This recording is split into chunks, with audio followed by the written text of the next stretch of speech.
কথনে আপনাদেরকে আমন্ত্রণ, স্বাগত। জল, বায়ু, পরিবেশ, টেকসই উন্নয়ন গাথা পর্ব 2। আজ আমার সঙ্গে আপনারা যারা যোগ দিলেন সবাইকে অশেষ ধন্যবাদ। ধরিত্রী দিবস চলে গেল, অনেকটা আমাদেরকে নাড়া দিয়ে, বিশেষ করে বিশ্ব ধরিত্রী দিবসে এবার মার্কিন প্রেসিডেন্ট জো বাইডেন বিশ্বের 40টি দেশের রাষ্ট্র ও সরকার প্রধানদের আমন্ত্রণ জানিয়েছিলেন। ভার্চুয়ালি জুম বৈঠকে তারা অংশ নেন এবং ধরিত্রীর বিশেষ করে কার্বন নিঃসরণ কমাবার জন্য কি উদ্যোগ নেওয়া যায়, নয়া উদ্যোগ, সেই ক্ষেত্রে তারা নতুন কিছু কথা, নতুন কিছু অঙ্গীকার, নতুন কিছু প্রতিশ্রুতি কয়েকটি দেশের সরকার ও রাষ্ট্রপ্রধান করেছে। কিন্তু আবার কিছু দেশের সরকার ও রাষ্ট্রপ্রধান কার্বন নিঃসরণ কমাবার ক্ষেত্রে তাদের অঙ্গীকার পুনর্ব্যক্ত করেন। কেউ কেউ কার্বন নিঃসরণের মাত্রাটা তাদের ইতিপূর্বের অঙ্গীকারের তুলনায় বাড়িয়েছেন, বাড়িয়ে যাতে প্যারিস জলবায়ু চুক্তির যে 1.5 ডিগ্রি তাপমাত্রা বৃদ্ধির সীমিত রাখার যে অঙ্গীকার, সেই অঙ্গীকারটা অন্তত চলমান রাখার একটা প্রতিশ্রুতি তারা দিয়েছে। কিন্তু দুর্ভাগ্যের বিষয়, বহু দেশ এখনো সেক্ষেত্রে এগিয়ে আসে। বিশেষ করে বড় বড় কয়েকটি কার্বন নিঃসরণকারী দেশ এখনো সেটি অনুসরণ করে। তারপরও অন্তত মার্কিন যুক্তরাষ্ট্র কার্বন নিঃসরণ কমাবার ক্ষেত্রে প্যারিস যে জলবায়ু চুক্তি, সেই চুক্তিতে তারা ফিরে আসলো। এটি একটি সুখবর। এখন দেখার বিষয় হচ্ছে তারা কতটা এগিয়ে আসবে এবং সারা বিশ্বকে নেতৃত্ব দেবে।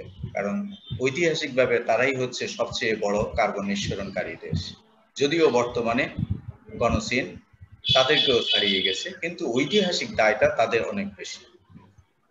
উন্নয়নশীল আরো কিছু দেশ আছে যে দেশগুলো ধরিত্রীতে কার্বন নিঃসরণের মাত্রাটা ক্রমশ বাড়িয়ে চলছে।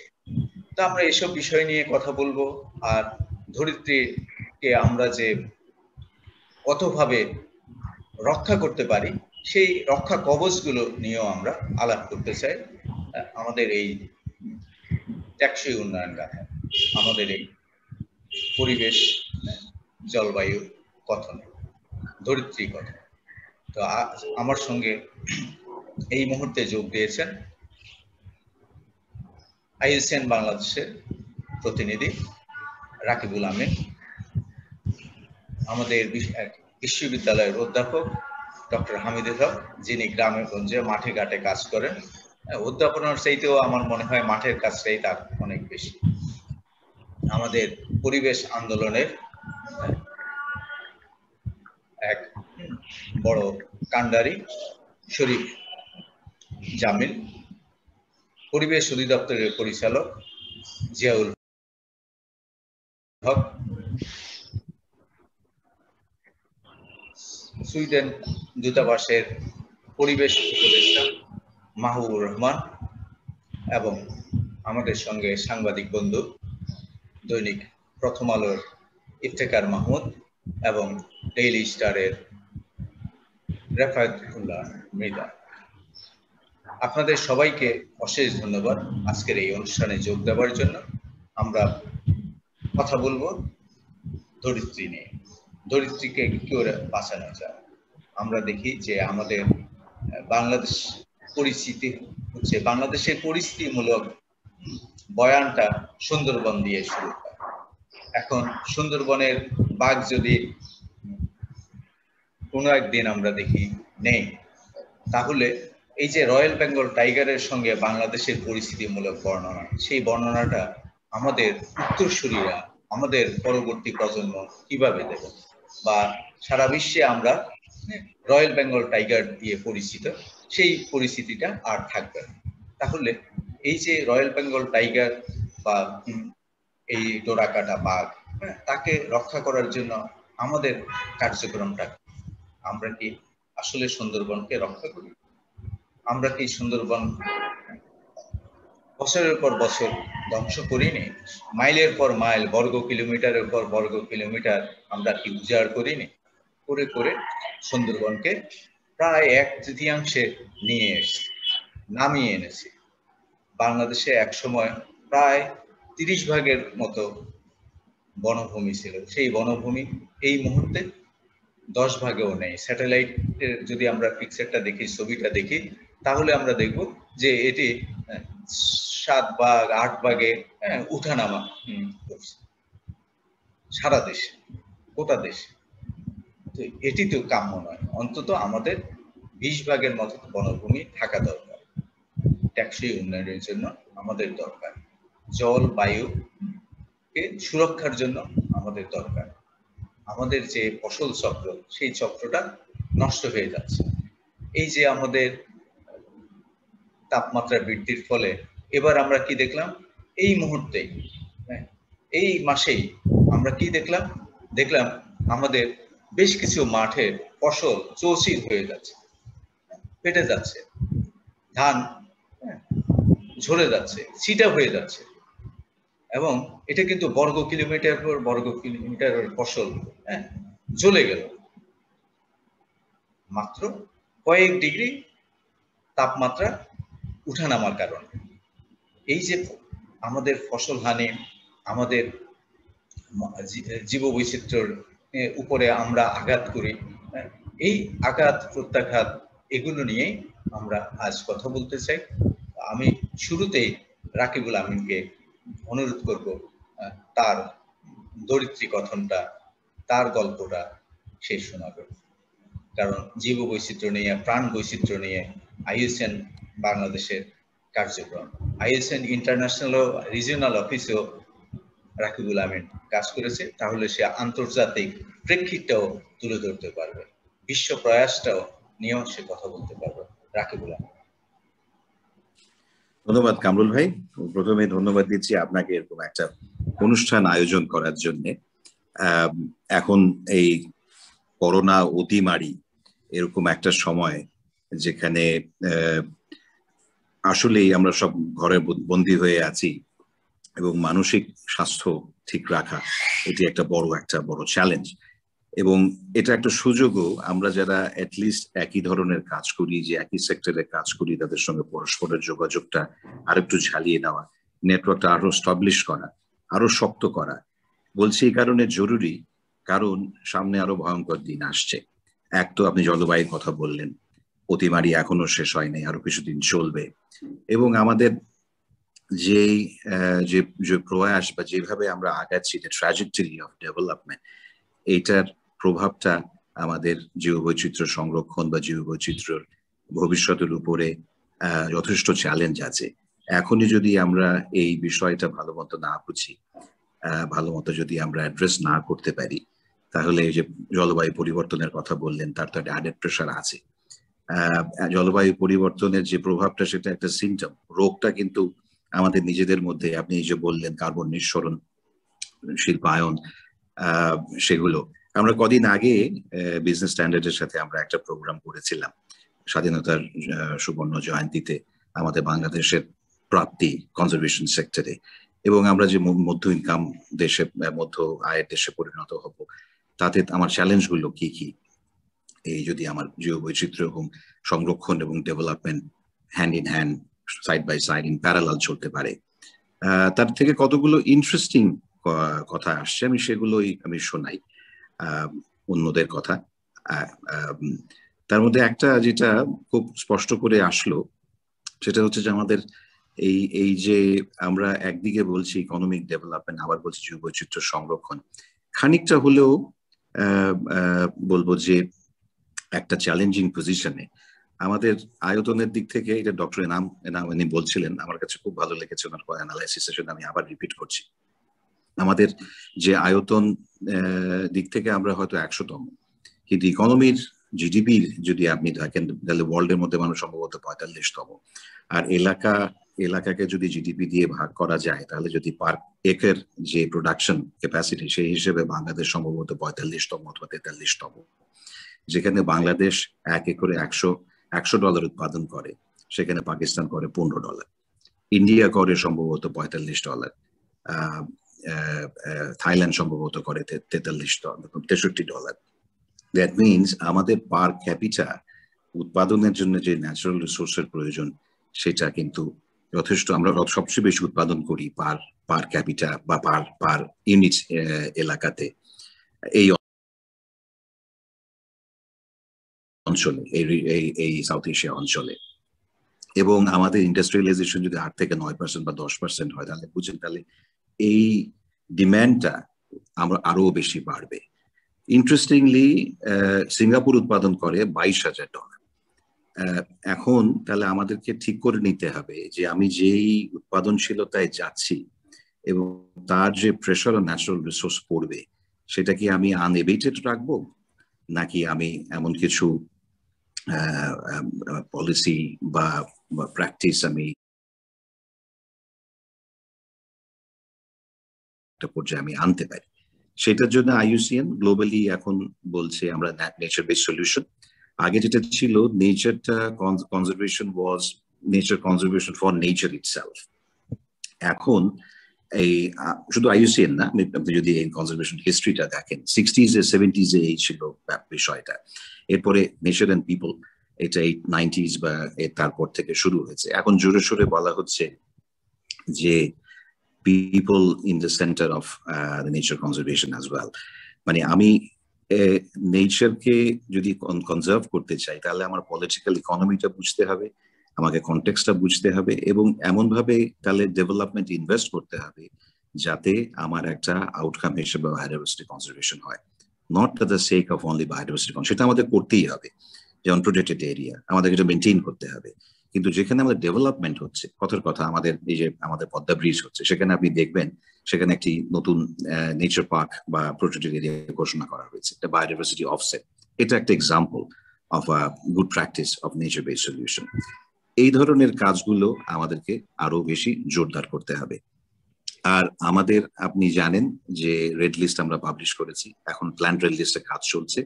1615টি বা 1600-র মতো যে স্পিসিস অ্যাসেস করা হয়েছে, তার মধ্যে 25% বিলুপ্তির মুখে আছে।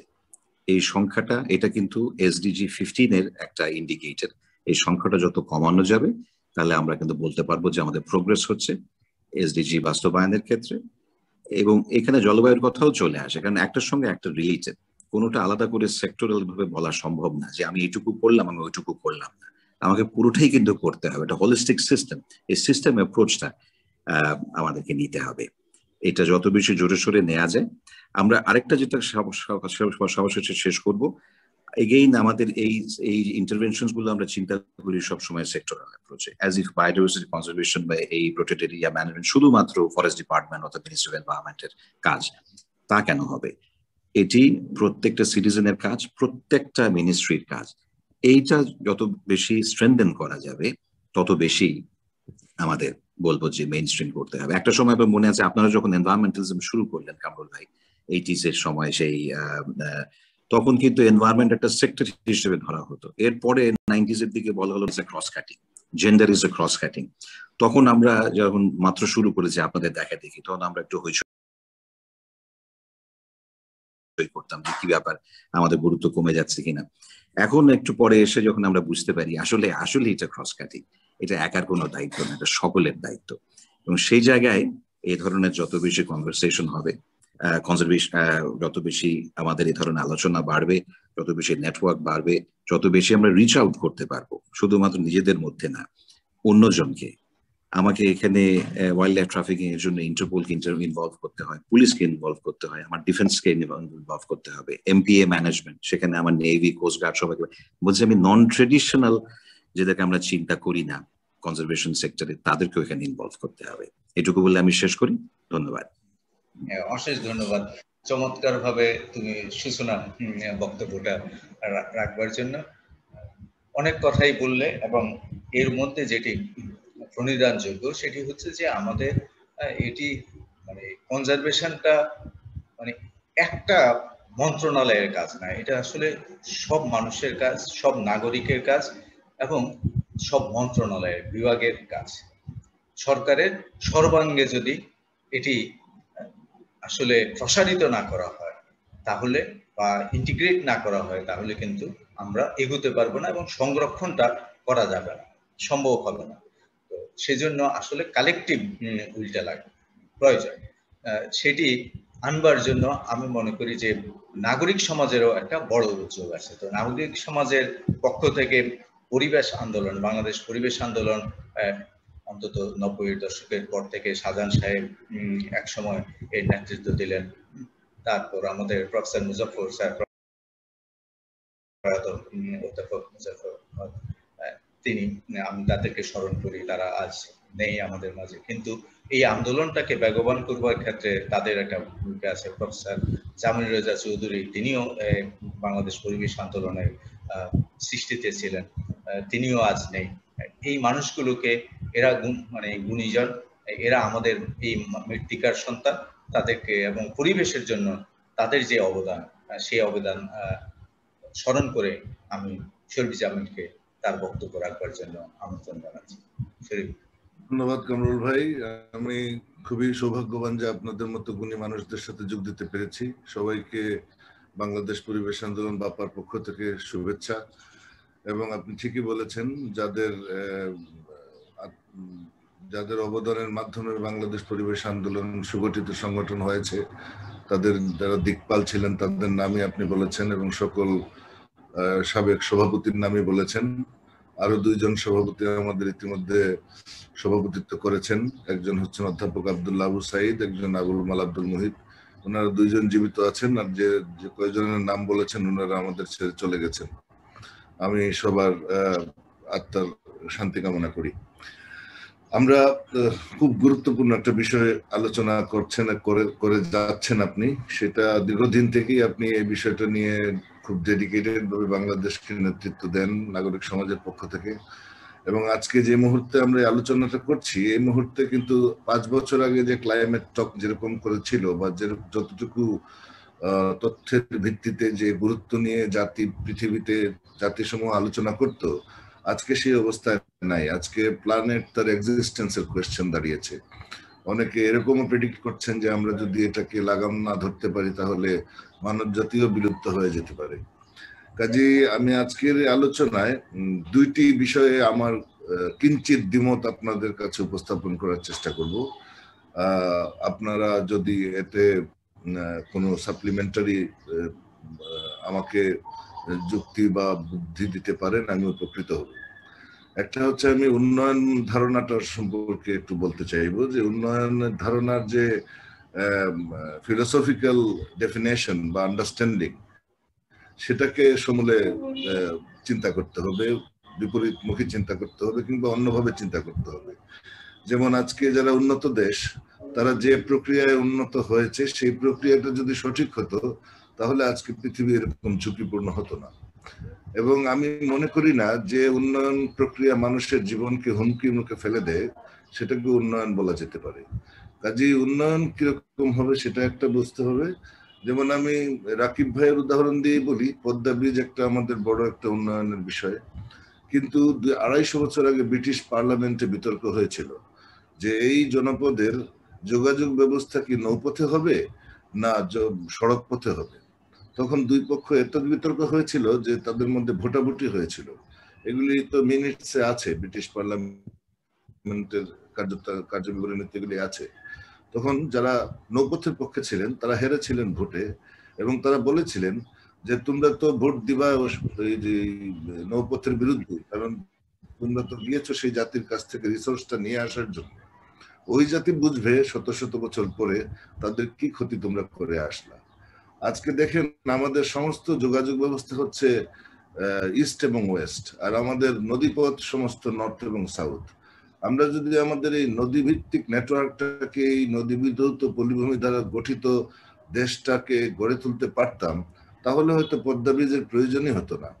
আজকে যমুনা ব্রিজ আমাদের একটা উন্নয়নের প্রতীক, কিন্তু আপনি যদি সিরাজগঞ্জে যান, কিংবা আপনার ডাউন স্ট্রিমে পাবনা বা টাঙ্গাইলে যান, তাহলে দেখবেন যে নেতিবাচক অভিঘাত কিভাবে পড়া শুরু করেছে। কাজে আমাদের প্রথমত উন্নয়ন বলতে কিছু স্ট্রাকচারকে উন্নয়ন মনে করা যেতে পারে না, এবং উন্নয়ন মানে ফার্মেসি হওয়া তো জিডিপির উন্নয়ন। ক্লিনিক হওয়া তো জিডিপির উন্নয়ন, মানে জিডিপি দিয়ে মানুষের জীবন মানের উন্নয়নকে চিন্তা করাটা আমার মনে হয় এখন আর ঠিক হবে না। বর্তমান পৃথিবী এরকম চিন্তা করে না, এবং সেই জন্যই জাতিসংঘ এসডিজিজ নিয়ে এসেছে। কাজে আমাদের প্রথম হচ্ছে উন্নয়নগত দৃষ্টিভঙ্গিকে অন্যভাবে দেখতে হবে। এটা হচ্ছে প্রথম আমার আপনাদের কাছে বিনীত নিবেদন। আর আরেকটা বিষয় হচ্ছে আমরা পরিবেশকে ক্রস কাটিং ইস্যু হিসেবে দেখছি, যে অন্যান্য যত বিষয় আছে তার সাথে পরিবেশকে আমাদের একটা ক্রস কাটিং ভাবে চিন্তা করতে হবে। এটা খুবই হলিস্টিক একটা চিন্তা, কিন্তু সেই জায়গায় পৃথিবীতে নাই। পরিবেশ এখন মানুষের মুখ্য চাহিদা হয়ে দাঁড়িয়েছে, কারণ পরিবেশের অভিঘাতের কারণে যখন জনপদের এক্সিস্টেন্স ক্ষতিগ্রস্ত হতে শুরু করেছে, তখন পরিবেশ আর ক্রস কাটিং বললে এটাকে অবমূল্যায়ন করা হবে বা কম মূল্যায়ন করা হবে। আমার মনে হয় পরিবেশকে প্রায়োরিটি দিচ্ছে পৃথিবীর অনেক দেশ।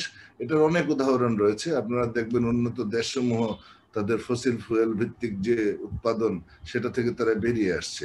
এর জন্য তাদেরকে অনেক মূল্যও দিতে হচ্ছে।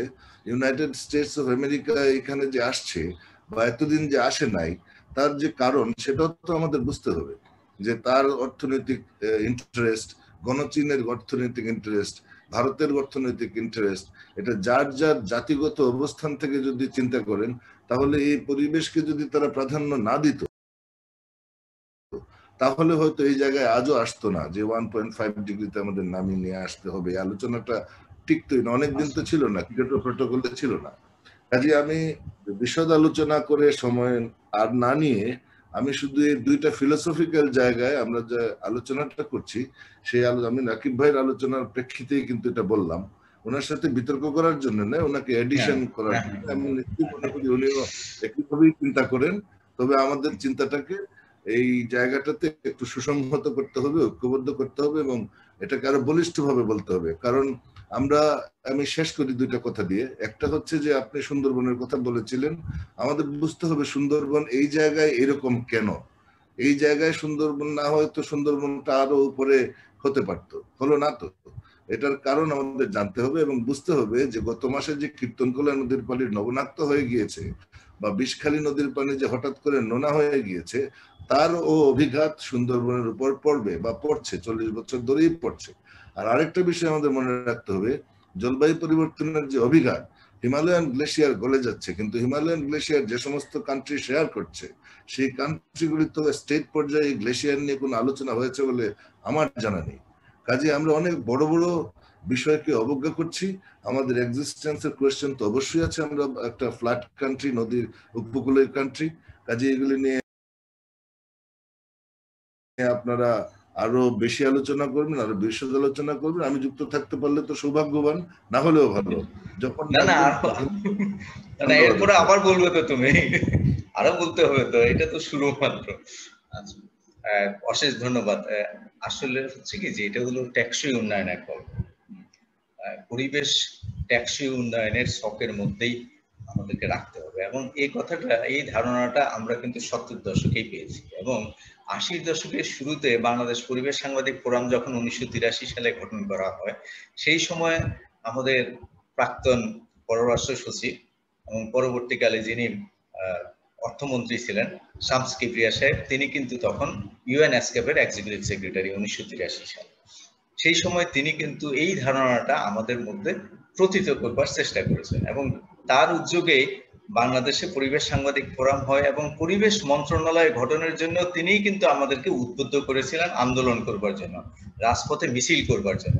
এবং তার একটা স্বপ্ন ছিল যে বাংলাদেশের মতো প্রথমে বাংলাদেশে পরিবেশ সাংবাদিক ফোরাম হবে, এবং তারপরে ভারত, চীন থেকে শুরু করে অস্ট্রেলিয়া, জাপান, সব দেশেই, এশিয়া প্যাসিফিকের সব দেশেই, ফিজি পর্যন্ত, পাপুয়া নিউ গিনি পর্যন্ত সব দেশেই পরিবেশ সাংবাদিক ফোরাম হবে, এবং পরিবেশ মন্ত্রণালয় স্বতন্ত্র মন্ত্রণালয় হবে।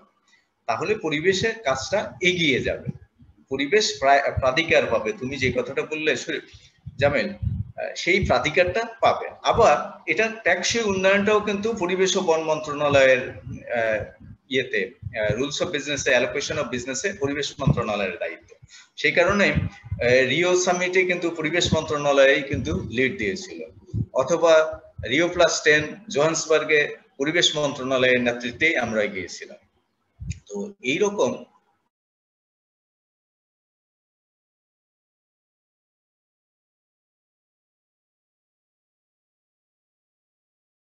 উদ্যোগটা রাষ্ট্রীয় পর্যায়ে আসলো, কিন্তু সেটা আবার ব্যক্তি পর্যায় পর্যন্ত আমরা সুসমন্বিতভাবে নামাতে পারি না এটাকে। হ্যাঁ, মানে এটা আসলে টপ ডাউন হয়ে গেছে, এটা কিন্তু বটম আপ আর আমরা করতে পারিনি। এটি হচ্ছে কিন্তু আমাদের নাগরিক সমাজের একটা বড় চ্যালেঞ্জ। আমরা কি করে এটাকে আবার বটম আপ করতে পারি, সেটা হচ্ছে আবার আমাদের একটা উন্নয়ন বিতর্ক। তো সেই বিতর্ক আমরা আরো করব। আমি এই মুহূর্তে তৃণমূলের একজন খেটে খাওয়া মানুষের সঙ্গে কাজ করার অভিজ্ঞতা সমৃদ্ধ আমাদের ডক্টর হামিদুল হক, তার গবেষণাটাও হচ্ছে তৃণমূলের মানুষের কার্যক্রম নিয়ে। তিনি যদিও বিশ্ববিদ্যালয়ের অধ্যাপক, কিন্তু তার কাজটা হচ্ছে মাঠে ঘাটে। তিনি এম্পিরিক্যাল স্টাডিজ করেন। ধ্রুপদী গবেষণা, আমাদের দেশে ধ্রুপদী গবেষণা করবার মানুষের সংখ্যা কিন্তু খুবই কম। তো আমি স্যালুট জানাই ডক্টর হামিদুল হককে। অন্তত তিনি এমন এমন চরাঞ্চলে কাজ করেন, যেসব চরাঞ্চলে আমাদের মতো মানুষের পদচারণা পদচিহ্ন পড়ে না। তো সেই মানুষগুলোর গল্পটা তিনি করবেন এবং তাদের ধরিত্রী কথনটা তিনি তুলে আনবেন। ধন্যবাদ কামরুল ভাই। আমি তেমন ভূমিকায় যাচ্ছি না। আপনার একটি লেখা এই আপনার এই প্রোগ্রাম সম্পর্কিতই বাংলায় লিখেছেন। সেখানে আপনি বাংলার প্রাকৃতিক গুণকীর্তন করেছেন।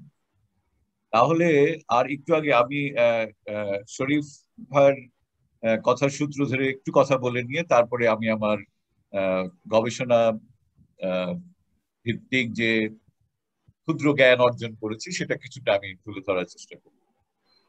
উন্নয়নের যে দর্শন এবং তার ভিত্তিতে যে পদ্ধতি তৈরি হয় বা কাঠামো তৈরি হয় সেটি নিয়ে উনি প্রশ্ন তুলেছেন। আমি বিশ্ববিদ্যালয়ে পড়াতে এসে একটা কোর্স আমাকে পড়াতে বললো, philosophy and forms of development in master in development studies programme. আমি তো একদম 20 বছর গ্রামেগঞ্জে উন্নয়ন প্রকল্পে কাজ করেছি। দেশি বিদেশি প্রশিক্ষকদের কাছ থেকে এমন কোনো প্রশিক্ষণ নেই যেটার সুযোগ।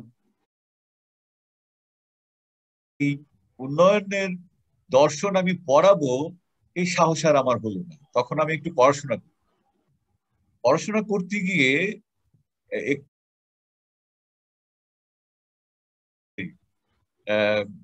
পঠিত বিদেশি একজন গবেষকের একটি বই আমি পড়লাম। সেখানে গিয়ে আমরা যা বক্তৃতায় বলি, রাজনৈতিক দলীয় রাজনৈতিক বক্তৃতা, উন্নয়ন রাজনীতির বক্তৃতা, একটি কথা আমরা সবসময় শুনি যেটা ধনী দরিদ্র দেশের পার্থক্য, আবার কলোনাইজার এবং কলোনাইজড কান্ট্রিজ এর পার্থক্য। সেইখানে দেখা গেল যে উন্নয়ন শব্দটা নীতিমালায় স্থান পেল প্রথম মার্কিন যুক্তরাষ্ট্রের প্রেসিডেন্টের ইনঅগরাল স্পিচে, Harry S Truman. Harry S Truman যখন ভাইস প্রেসিডেন্ট ছিলেন রুজভেল্টের, তখনই তিনি একটু অ্যাগ্রেসিভ ছিলেন বলে আমরা শুনেছি। উনি যখন অ্যাক্টিং প্রেসিডেন্ট হলেন, তিনি বোমা মারার হুকুম দিলেন জাপানে। তারপর ইলেক্টেড প্রেসিডেন্ট হয়ে, পপুলার ইলেক্টেড প্রেসিডেন্ট হয়ে ওনার ইনঅগরাল স্পিচে উনি এই 4 পয়েন্টস দিলেন। তার মধ্যে এক পয়েন্টই হলো ডেভেলপমেন্ট কোঅপারেশন। কেন? বিকজ ডিকলোনাইজড, সেকেন্ড ওয়ার্ল্ড ওয়ারের পরে ডিকলোনাইজড কান্ট্রিজ গুলোতে ওনারা কিভাবে প্রবেশ করবেন। কারণ কলোনাইজেশন পিরিয়ডে আমেরিকার বঞ্চিত ছিল শোষণ প্রক্রিয়ার ধারক হিসাবে, এবং এই ডেভেলপমেন্ট কোঅপারেশন দিয়ে শুরু হলো তাদের যাত্রা অনুন্নত উন্নয়নশীল এইসব দেশে নিয়ন্ত্রণ প্রচেষ্টা। তাহলে উন্নয়নটার যাত্রাটা কিন্তু কখনোই সাধারণ মানুষের, পৃথিবীর সব দেশেরই সাধারণ মানুষের আকাঙ্ক্ষিত কোনো যাত্রা নয় বা কোনো পদ্ধতি নয়, কোনো দর্শনই নাই এর মধ্যে। একটি লক্ষ্য, যেটা ইংরেজিতে উনি টার্ম করেছেন নোশন অফ ডেভেলপমেন্ট ইন্টারভেনশন, সেটা হচ্ছে ব্যবসা করা, বাণিজ্য করা, নিয়ন্ত্রণ করা। আজকের পৃথিবী, আপনি ধরিত্রী বলেছেন, তাহলে ধরিত্রীটা দুটো কাঠামো দ্বারা নিয়ন্ত্রিত। একটি হচ্ছে রাজনৈতিক কাঠামো, আর একটি হচ্ছে প্রাকৃতিক কাঠামো। আমরা এখন কথা বলতে চাচ্ছি প্রাকৃতিক কাঠামোটাকে কিভাবে আমরা সংরক্ষণ করি। আইইউসিএন দীর্ঘকাল এই যুদ্ধে কাজ করছেন, কিন্তু ওনারা ওই রাজনৈতিক কাঠামো মুক্ত হয়ে কাজ করতে পারছেন না। কিন্তু বাবা পারছেন তার কথা বলতে, তার বক্তব্য তুলে ধরতে, দাবিনামা পেশ করতে, মোবিলাইজ করতে। কিন্তু তার দুর্বলতাটা হচ্ছে যে তিনি রাজনৈতিক কাঠামোকে তেমন ভাবে প্রভাবিত করতে পারছেন না। একটু আগে কামরুল ভাই আপনিও বললেন যে ব্যক্তি পর্যায়ে কনভিন্সিং পজিশনে তারা রয়ে গেছেন, কিন্তু রাষ্ট্রীয় নীতিমালায় তারা আনতে পারেননি। কেন? বাংলাদেশের মতন দেশে যে কোনো নীতিমালা তৈরি হয় সেটা হলো বিদেশি সাহায্যের অনুকূলে কোনো প্রকল্পের আওতায়। যখনই সেই বিদেশি সাহায্যের অনুকূলে কোনো নীতিমালা তৈরি হয় বা কৌশলপত্র তৈরি হয়, তা পূর্ববর্তী যত কিছুই তৈরি হয়েছিল তা পরিত্যক্তকরণের মাধ্যমে গৃহীত হয়। আবার যখন নতুন আরেকটি প্রকল্প আসে তখনও সেগুলো হয়। তার এক উদাহরণ হচ্ছে কোস্টাল জোন পলিসি। ব্রিটিশ এবং ডাচদের অর্থায়নে তাদের টেকনিক্যাল জ্ঞানগত অভিজ্ঞতা সহযোগিতা সেটা তৈরি হলো। গত এক সপ্তাহ ধরে কারুন ভাই আপনি টেলিভিশনে রিপোর্টিং এ দেখছেন কোস্টাল এরিয়ার, একটু আগে শরীফ ভাই বলেছেন যে পানীয় জল নাই। কিন্তু হাজার বছর, শত বছর, যুগ যুগ ধরে এই কোস্টাল জোনের যে local science, local approach, local knowledge ব্যবহৃত হয়ে আসছিল, তাকে কেন আমরা পরিত্যক্ত ঘোষণা করলাম? এখন কেন পুকুরে জল নেই? এখন আমরা কেন দোষ দিচ্ছি উজানের সুপেয় পানি না আসার কারণে লবণাক্ততা বেড়ে যাচ্ছে? কিন্তু আসলে তো সায়েন্স তা বলে না। সায়েন্স আমরা কখন বলছি? আমি যখন মানুষের সঙ্গে কথা বলে একটা পদ্ধতিগত ভাবে একটা জিনিস পাবলিশ করছি, তখন আমি বলছি ইট ইজ সায়েন্টিফিক, কিন্তু কথাটা তো মানুষের। সো সায়েন্স মানুষের মধ্যে। আজকের ধরিত্রী যদি আমরা রক্ষা করতে চাই, সেটা তো মানুষের কল্যাণেই হবে। তাহলে মানুষের কল্যাণের জন্য আপনি ওই বর্ণনায় বলতে চেয়েছেন, আমাদের দেশের কবিরা বলেছেন বাংলার জল, বাংলার বায়ু, তার মানে আমরা ইকোসিস্টেমস বলেছি সায়েন্স হিসাবে। তাহলে ইকোসিস্টেমের জল, আপনি এখন জল রক্ষা করার জন্য আপনি কথা বলছেন। ঢাকার চারপাশে যে জলের উৎস ছিল একটিও নাই, এবং সেখানে আমার বিশ্ববিদ্যালয় তৈরি হয়েছে, বাংলাদেশের লিডিং বিশ্ববিদ্যালয়গুলো তৈরি হয়েছে। আমি যখন ক্লাসরুমে এই পরিবেশ বিষয়ক কথা বলতে চাই, স্টুডেন্টরা হাত তুলে, স্যার আমরা কি এই আমাদের বিল্ডিংটা কি কোনো জলাধারের উপরে, জলাভূমি, ভরাট ভূমি, এখানে কি ছিল? আপনি তো বলেছেন ক্লাস 4-এ যখন পড়েন তখন থেকে আপনি ঢাকায় আসেন। এটা শুধু আমার দেশের চিত্র নয়, সারা পৃথিবীরই এটা চিত্র। সেই কারণে আমি মনে করি যে শরীফ ভাই যেটা বলেছেন, আমাদের প্রত্যেকেরই একই এখন একটা দীক্ষায় আমরা আছি, সাস্টেনেবল ডেভেলপমেন্ট। এখন কামরুল ভাই আপনি বলেছেন সাস্টেনেবল ডেভেলপমেন্টের বাংলা বলেছেন আপনি টেকসই উন্নয়ন। আমার দাদা যখন আমার দাদির জন্য হাটে শাড়ি কিনতে যেতেন, তখন জিজ্ঞেস করতেন এটা টেকসই হবে তো? হ্যাঁ, টেকসই হবে। আপনি যখন একটা রডের চেয়ার কিনেন, টেকসই হবে তো? রডের যত অ্যাড হয় সেটা পরিবেশ বান্ধব কেউ বলে টেকসই, মজবুত। সুতরাং টেকসই, তাহলে এগেইন আপনি বাংলা নামকরণ যে করলেন, সে গ্রোথ মডেলকেই আপনি সাপোর্ট করছেন। আপনি social development, sociological perspectives, environmental perspectives, human value base, আপনি সবকিছুকে বাদ দিয়ে আপনি বলছেন টেকসই। তাহলে তো পদ্মা ব্রিজই হবে, তাহলে তো ঢাকার চারপাশে হাউজিংই হবে, তাহলে বড় বড় বিল্ডিং এ হবে। তাহলে সেই হ্যারি এস ট্রুম্যানের ডেভেলপমেন্ট অ্যাপ্রোচই আমরা ক্যারি করছি। এইটাকে ওয়ার্ল্ড আওয়ার কমন ফিউচারে পরিষ্কার ভাবে এটা নির্ণীত হয়েছে, নির্ধারিত হয়েছে, অ্যাকসেপ্টেড হয়েছে। তাহলে এখন থেকে আমাদের উন্নয়ন না বলে, তাহলে হয় আমরা বলি টেকসই উন্নয়ন, অথবা শুধু ডেভেলপমেন্ট না বলে আমরা বলি সাস্টেনেবল ডেভেলপমেন্ট। তাহলে আপনি পিপলস নলেজের কথাটা আপনি পলিসি প্রসেসে তুলে ধরছেন এবং প্রভাবিত করছেন। যতক্ষণ সেটা না করা যাবে, আপনি ওই ব্যবসায়ীদের প্রভাব মুক্ত হতে পারবেন না। এটা হলো লোকাল নলেজ বলে, কারণ সারা পৃথিবীতে খোদ আমেরিকাতে 80% চেঞ্জ হয়েছে বিজনেসে এবং টেকনোলজির চেঞ্জ হয়েছে বিজনেসের প্রয়োজনে, বিজনেসের চেঞ্জ হয়েছে টেকনোলজির ইনফ্লুয়েন্স।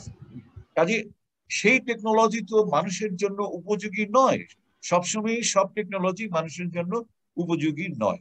কাজে আমাদের হাজার বছরের যে জ্ঞান গরিমা সেটা অনেক সময় পরিত্যক্ত হওয়ার উপযুক্ত নয়। আমরা সেটাকে অবজ্ঞা করাটাই হবে আমাদের ভুল বা অপরাধ। আজকে আপনি ধরিত্রীকে রক্ষা করতে চাইলে হাজার বছরের জ্ঞান গরিমাকেও ফাউন্ডেশন হিসেবে নিয়ে চেঞ্জ আসবে। টেকনোলজিকে আমরা বাদ দিয়ে কথা বলতে চাচ্ছি না। আমরা শুনছি ফোর্থ ইন্ডাস্ট্রিয়াল রিভলিউশনে হলে এই সমস্ত সিস্টেম নাকি পাল্টে যাবে। তাহলে তার জন্য আমাদের প্রস্তুতি, পিপুলরা কিন্তু এনগেজড ইন ফিউচার, তারা পাস্টের ব্যাপারে কথা বলে, কিন্তু how to rebuild reconstruct the future, সেটাই আমার মনে হয় আমাদের উন্নয়ন বড় দর্শন। প্রশ্ন। ধন্যবাদ। ধন্যবাদ। আসলে উন্নয়ন দর্শনটা তো বিশালায়তন একটা ক্যানভাসের উপরে দাঁড়িয়ে, এবং সেই ক্যানভাসটা টেকসই উন্নয়নের যে রাজনৈতিক অর্থনীতি, সেই রাজনৈতিক অর্থনীতি দ্বারাই নির্ধারিত। তবে সেখানে কিন্তু সাধারণ মানুষের অংশগ্রহণটা জরুরি। সাধারণ মানুষের কে বাদ দিয়ে আমরা কিন্তু সেই টেকসই উন্নয়নের স্বপ্নগাথাটা বুনতে পারবো। আমি শুধু একটা সেন্টেন্স বলি, even the past president Donald Trump, উনিও কখনো বলেননি যে আমি ব্যবসার জন্য সব করি, উনিও বলেছেন আমি মানুষের জন্য করি, আমি আমেরিকানদের জন্য করি। তাহলে আমিও বলছি আমি মানুষের জন্য করা উচিত। তাহলে আমরা প্রত্যেকেই এই স্টেটমেন্টে এক। তাহলে ওয়ার দ্য পিপল, ওই যে সবাই অনেকেই বলেছেন people should be in the centre, কিন্তু সেটা আমরা ট্রান্সলেশনে আমরা সেটা আমরা তো করি না। যখন আমরা নীতি নির্ধারণ করি তখন তো আমরা ওই যে বটম আপ অ্যাপ্রোচে যাই না, তখন তো আমরা পিপলস পার্টিসিপেশন মানে জন অংশগ্রহণ এটাকেই কিন্তু আমরা অবজ্ঞা করি। আমরা কিন্তু কয়েকজনে মিলেই কিন্তু একটা নীতি নির্ধারণ করে ফেলি, রাষ্ট্রীয় নীতি বলুন অথবা সামাজিক নীতি বলুন, সেটা কিন্তু আমরা তৈরি করে ফেলি কিন্তু কয়েকজনে মিলে বৈঠকে, এবং আমরা অনেকটা টেবিলে বসে আমরা সেই কাজগুলো করে ফেলি। আসলে করা উচিত হচ্ছে তৃণমূল মানুষের সঙ্গে কথা বলে তৃণমূল থেকে কিন্তু সেই জিনিসগুলো উচ্চারিত হওয়া উচিত। কিন্তু আমরা আমাদের উচ্চারণটা কিন্তু তৃণমূল থেকে না, আমাদের উচ্চারণটা কিন্তু লোকজ জ্ঞান থেকে না, আমাদের উচ্চারণটা কিন্তু আমাদের যে প্রাগৈতিহাসিক কাল থেকে এদেশের মানুষের লোকাচারের মধ্যে যে জ্ঞানগুলো যুক্ত আছে সেই জ্ঞানগুলো নিয়ে না। সেই কারণেই আমরা ওই জ্ঞানগুলোকে বঞ্চিত করে, ওই জ্ঞানগুলোকে কিন্তু আমরা দূরে সরে পদদলিত করেই আমরা হয়তো অনেক সময় বলতে পারি দাতাদের না পারার কারণটা হচ্ছে সেটাই দাতাদের দ্বারা তাড়িত, দাতাদের দ্বারাই আমরা তাড়িত। আমাদের নীতি কৌশলগুলো নির্ধারিত হয় দাতাদের পরামর্শক্রমে, দাতাদের ওই যে অর্থায়নের কারণে কারিগরি, যেমন ধরুন আমাদের ডেল্টা প্ল্যানটা করা হচ্ছে কিন্তু নেদারল্যান্ডের কারণে, নেদারল্যান্ডের অর্থ সাহায্যে এবং নেদারল্যান্ড থেকে আরো অর্থ সাহায্য পাওয়ার কারণেই, এবং নেদারল্যান্ডের যে তাদের যে পানির রাজনৈতিক অর্থনীতি বা তাদের মানে জাতি গঠনের যে রাজনৈতিক অর্থনীতি, তার সঙ্গে বাংলাদেশের যে বদ্বীপ সেই ডেল্টার কিন্তু মিল নেই। আমাদের এটা হচ্ছে এলি ডেল্টা, আর ওদেরটা হচ্ছে অনেকটা বদ্ধ পরিসর। কিন্তু আমরা বা আমাদের এখানে যে নদীগুলো আছে, যে বড় নদীগুলো আছে, সেই বড় নদীগুলোর যে খরস্রোত, এটা কিন্তু নেদারল্যান্ডে কল্পনা করা যায় না। কিন্তু আমরা তাদের এক্সপার্টাইজটা দিয়ে, তাদের লেন্স দিয়ে আমাদের নদী শাসনটা চিন্তা করি, নদী কৌশলটা চিন্তা করলাম, পানি কৌশলটা পারি। আমরা বলি আমরা নদীর দেশ, নেদারল্যান্ডস বলে আমরা পানির দেশ। তাহলে নদী যখনই বলছি তখন তো আমরাও পানির দেশ হওয়ার কথা, কিন্তু আমরা পানির দেশ না হয়ে হাহাকারের দেশ হচ্ছি। নেদারল্যান্ডস বছরের প্রতিটি দিনই তারা পানির দেশ থাকছে। তাহলে এটা তারা কি করে সম্ভব করলো? তারা যে সহযোগিতাটা করছে, সহযোগিতার শর্ত থেকে আমরা মুক্ত থাকার চেষ্টা করতে পারি, কিন্তু সহযোগিতা বর্জন আমরা করতে পারি না, তাহলে সেই ক্যাপাসিটিটা অর্জন করাটাই হচ্ছে আমাদের মতন দেশগুলোর সম্মিলিত প্রচেষ্টা হওয়া দরকার।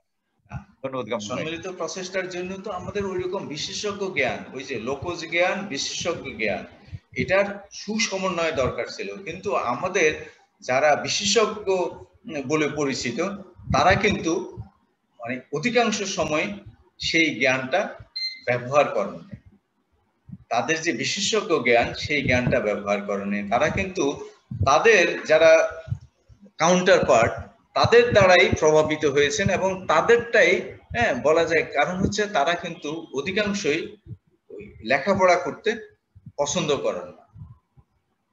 আমাদের অধিকাংশ বিশেষজ্ঞ লেখাপড়া করতে পছন্দ করেন না এবং তার নিজের লেখা, যেমন ধরুন পিয়ার রিভিউড জার্নালে তার লেখাই নাই, গত 40 বছর কোনো লেখা নাই, কিন্তু উনি হচ্ছেন বড় বিশেষজ্ঞ, বড় পণ্ডিত। কিভাবে? হাউকা? কিন্তু এটাই হচ্ছে শাশ্বত সত্য বাংলাদেশে। যারা এই লেখাপড়াটা করেন, যাদের ওই লোকজ জ্ঞানটা আছে, বিশেষজ্ঞ জ্ঞানটা আছে, তারা কিন্তু ফোরফ্রন্টে আসতে পারে না। সরকারের, রাষ্ট্রের নীতি নির্ধারণে তাদের ভূমিকাটা একেবারেই যৎসামান্য, যৎকিঞ্চিৎ। তারা কিন্তু পদদলিত হয়ে যান এই মানুষগুলোর চাপার নিচে। এই মানুষগুলো তাদেরকে পদদলিত করেন, যার ফলে রাষ্ট্রীয় নীতিমালায় আমরা কিন্তু অনেক বিশৃঙ্খলা দেখি, অনেক অ্যাডহকিজম দেখি এবং সেখানে দাতাদের চাপটা অনেক বেশি প্রকট এবং সেটি কিন্তু অনেকটা নগ্ন। সেই নগ্নতা নিয়েই কিন্তু আমাদের এই টেকসই উন্নয়নে স্বপ্নগাথাটা বারবার আমাদের দেশে তো এমন অনেক উদাহরণ আছে, আন্তর্জাতিক সংস্থাগুলোরও কাজের মধ্যে আছে, বাংলাদেশ সরকারের কাজের মধ্যে আছে, প্রাইভেট সেক্টরের কাজের মধ্যে আছে। অনেকগুলো বিষয়ে তারা কিন্তু বাইরের প্রভাব মুক্ত থেকে কাজ করছেন, কিন্তু সেগুলো উদাহরণ হিসেবে কাজ করছে না। এইটাকে কিভাবে উদাহরণ হিসেবে নিয়ে আসা যায়? জাতিসংঘ কিন্তু 2012 সালের দিকেই, মানে এই এসডিজি অফিসিয়ালি অ্যাকসেপ্টেড হওয়ার 3 বছর আগে তারা একটি ফোরাম তৈরি করেছে, সাস্টেনেবল ডেভেলপমেন্ট সলিউশনস নেটওয়ার্ক। কেন করেছে? বিকজ তাদের ল্যাঙ্গুয়েজটা যেন, মিনিং অফিসিয়ালি অ্যাকসেপ্টেড যেটা হবে সেই ল্যাঙ্গুয়েজটাকে পপুলারাইজ করার, এবং সারা ওয়ার্ল্ডে সেই নেটওয়ার্ক কাজ করছে। কিন্তু তার মানে এই নয় যে জেফরি স্যাক্স যেটা বলছেন আমি সেটাই বলবো। হ্যাঁ, জেফরি স্যাক্স যেটা বলেছেন যে হ্যাঁ, সাস্টেনেবল ডেভেলপমেন্ট বা এসডিজি ইমপ্লিমেন্টেশনের নাম্বার 1 ব্যারিয়ার হতে পারে lack of education in sustainable development, যেটা আপনি একটু আগে বললেন। হ্যাঁ, আমি সেটা বলছি যে হ্যাঁ, জেফরি স্যাক্স এই কথা বলেছেন, তার কোনো একটি লেখায় বা কোনো বক্তৃতায়, তার বিশাল ভলিউমে নানান কথা বলেছেন। কিন্তু তিনি আবার এটাও বলেছেন যে ইন্ডাস্ট্রিয়ালাইজেশন আরো দরকার, চায়না আমেরিকা রিলেশনশিপ ভালো হওয়া দরকার। আমি আবার সেটার সমালোচনা করি যে না, আর ইন্ডাস্ট্রিয়ালাইজেশন হবে এটা ডিপেন্ড করবে রেসপেক্টিভ সোসাইটির চাহিদার উপরে। তারা যদি মনে করে যে না, ভুটান যদি মনে করে যে আমি ইন্ডাস্ট্রিয়ালাইজেশনের বাইরে থাকবো এবং তারা হ্যাপি থাকবে, তাহলে আরো অন্যান্য দেশের পক্ষে, রিসোর্সফুল দেশ যারা আছে তাদের পক্ষে সেটা সম্ভব নয়। কেন? আমার মনে হয় যে এই যে এভিডেন্সেস গুলো বা সলিউশনস গুলো অলরেডি আছে, সেগুলোকে হাইলাইট করা, সেগুলোকে তুলে ধরলে আমার মনে হয় আমরা কমনলি পিপলের জন্যই বলছি, নেচারের জন্য বলছি, তাহলে আমরা কেন সেই নেচারকে, সেই পিপলকে আমরা নিষ্পেষণ করছি? এইটা নিষ্পেষণ না করার কি উপায়, সেটার আছে উদাহরণ, সেটাকে আরো পপুলারাইজ করা, আপনাদের লেভেলে গিয়ে সেগুলো নিয়ে নেগোশিয়েট করা। খালি কার্বন আমি কমিয়ে আনবো সেটা একটা ডেফিনেটলি হতে হবে, কিন্তু যা ধ্বংস করেছি আর করবো না, মিনিং আর গ্রোথ মডেলে আমি ইকোনমিক ডেভেলপমেন্টে আমার অভ্যাসটাকে পরিবর্তন করা, আমার অভ্যাসটাকে প্রকৃতির সঙ্গে সাযুজ্য রেখে করা। মাহবুব রহমান। ধন্যবাদ কামরুল ভাই আমাকে সুযোগ দেওয়ার। ধন্যবাদ। মাহবুব রহমান, আপনার বয়ান শুনতে চাই।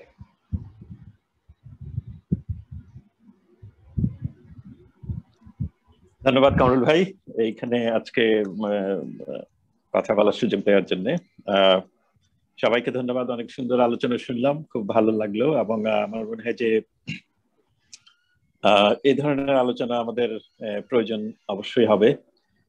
যে সারা বিশ্বে আসলে পরিবর্তন হচ্ছে এবং দেখেন যে এখন সকলেই মানে বুঝতে পারছে যে আমাদের আসলে যে উন্নয়ন ধারাতে আমরা এতদিন পরিচালিত হচ্ছিলাম, সেটা আসলে আমাদের ধরিত্রীর জন্য, আমাদের সকলের জন্য ভালো হয় নাই।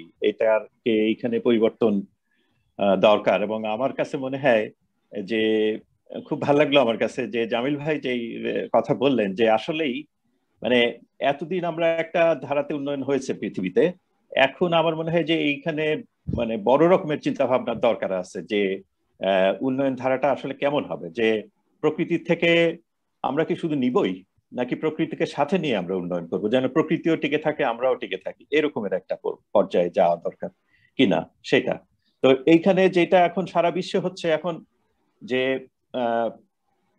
একটু আগে একটা কথা হলো যে আমরা সব সময় যে দাতাদের উপর নির্ভরশীল হয়ে আমাদের পরিকল্পনা করি, এটা অবশ্যই একটা খুব আসলে আমি বলবো যে আমাদের জন্য খুব একটা দুঃসংবাদ। কিন্তু ঘটনাটা সত্যি যে আমরা আসলে সব সময় এই কারণে এইখানে কামরুল ভাই আপনি যেটা বললেন যে আমাদের আসলে জ্ঞান জ্ঞান এবং অভিজ্ঞতা যা ছিল সেটাকেও আমরা অনেক সময় কাজে লাগাই না। আমরা চিন্তা করি যে যদি ওয়েস্ট থেকে কোনো ধারণা আসে এখানে, সেটাকে আমরা প্রাধান্য দেওয়ার চেষ্টা করি, সেটাকে আমরা ধরে নেই, লুফে নেই। হ্যাঁ, সেটাকে আমরা লুফে নেই এবং সেই অনুযায়ী আমরা কাজ করতে থাকি। এইখানে এখন কিন্তু পশ্চিমের চিন্তাধারা অনেক পরিবর্তন হয়ে গেছে। এখন আমাদের দেশে যেই ধারায় উন্নয়ন চলছে সেই রকমের ধারা কিন্তু পশ্চিমে হচ্ছে না এখন আর। এবং অন্যান্য দেশে যারা যারা একসময় এই ধারায় ছিল, যারা একসময় এই ধারায় উন্নয়ন করেছে, সেটাতে হয়তো পৃথিবীর অনেক ক্ষতি অবশ্যই হয়েছে। যে আপনার এখন এই জন্য আমাদের এই পর্যায়ে এইভাবে চিন্তা করতে হচ্ছে যে আমরা এই পৃথিবীতে মানুষ কি শেষ পর্যন্ত কতদিন টিকে থাকবে আসলে। তো এইখানে একটা জিনিস যে আমরা যদি আমাদের জ্ঞানকে কাজে লাগাই, আমাদের প্রকৃতির সাথে আমাদের উন্নয়নের চিন্তা ভাবনা করি, এইখানে সেটা খুব জরুরি হয়। কিন্তু এইখানটাতেই সবচেয়ে বড় চ্যালেঞ্জ আমাদের, যে আমরা আসলে আমাদের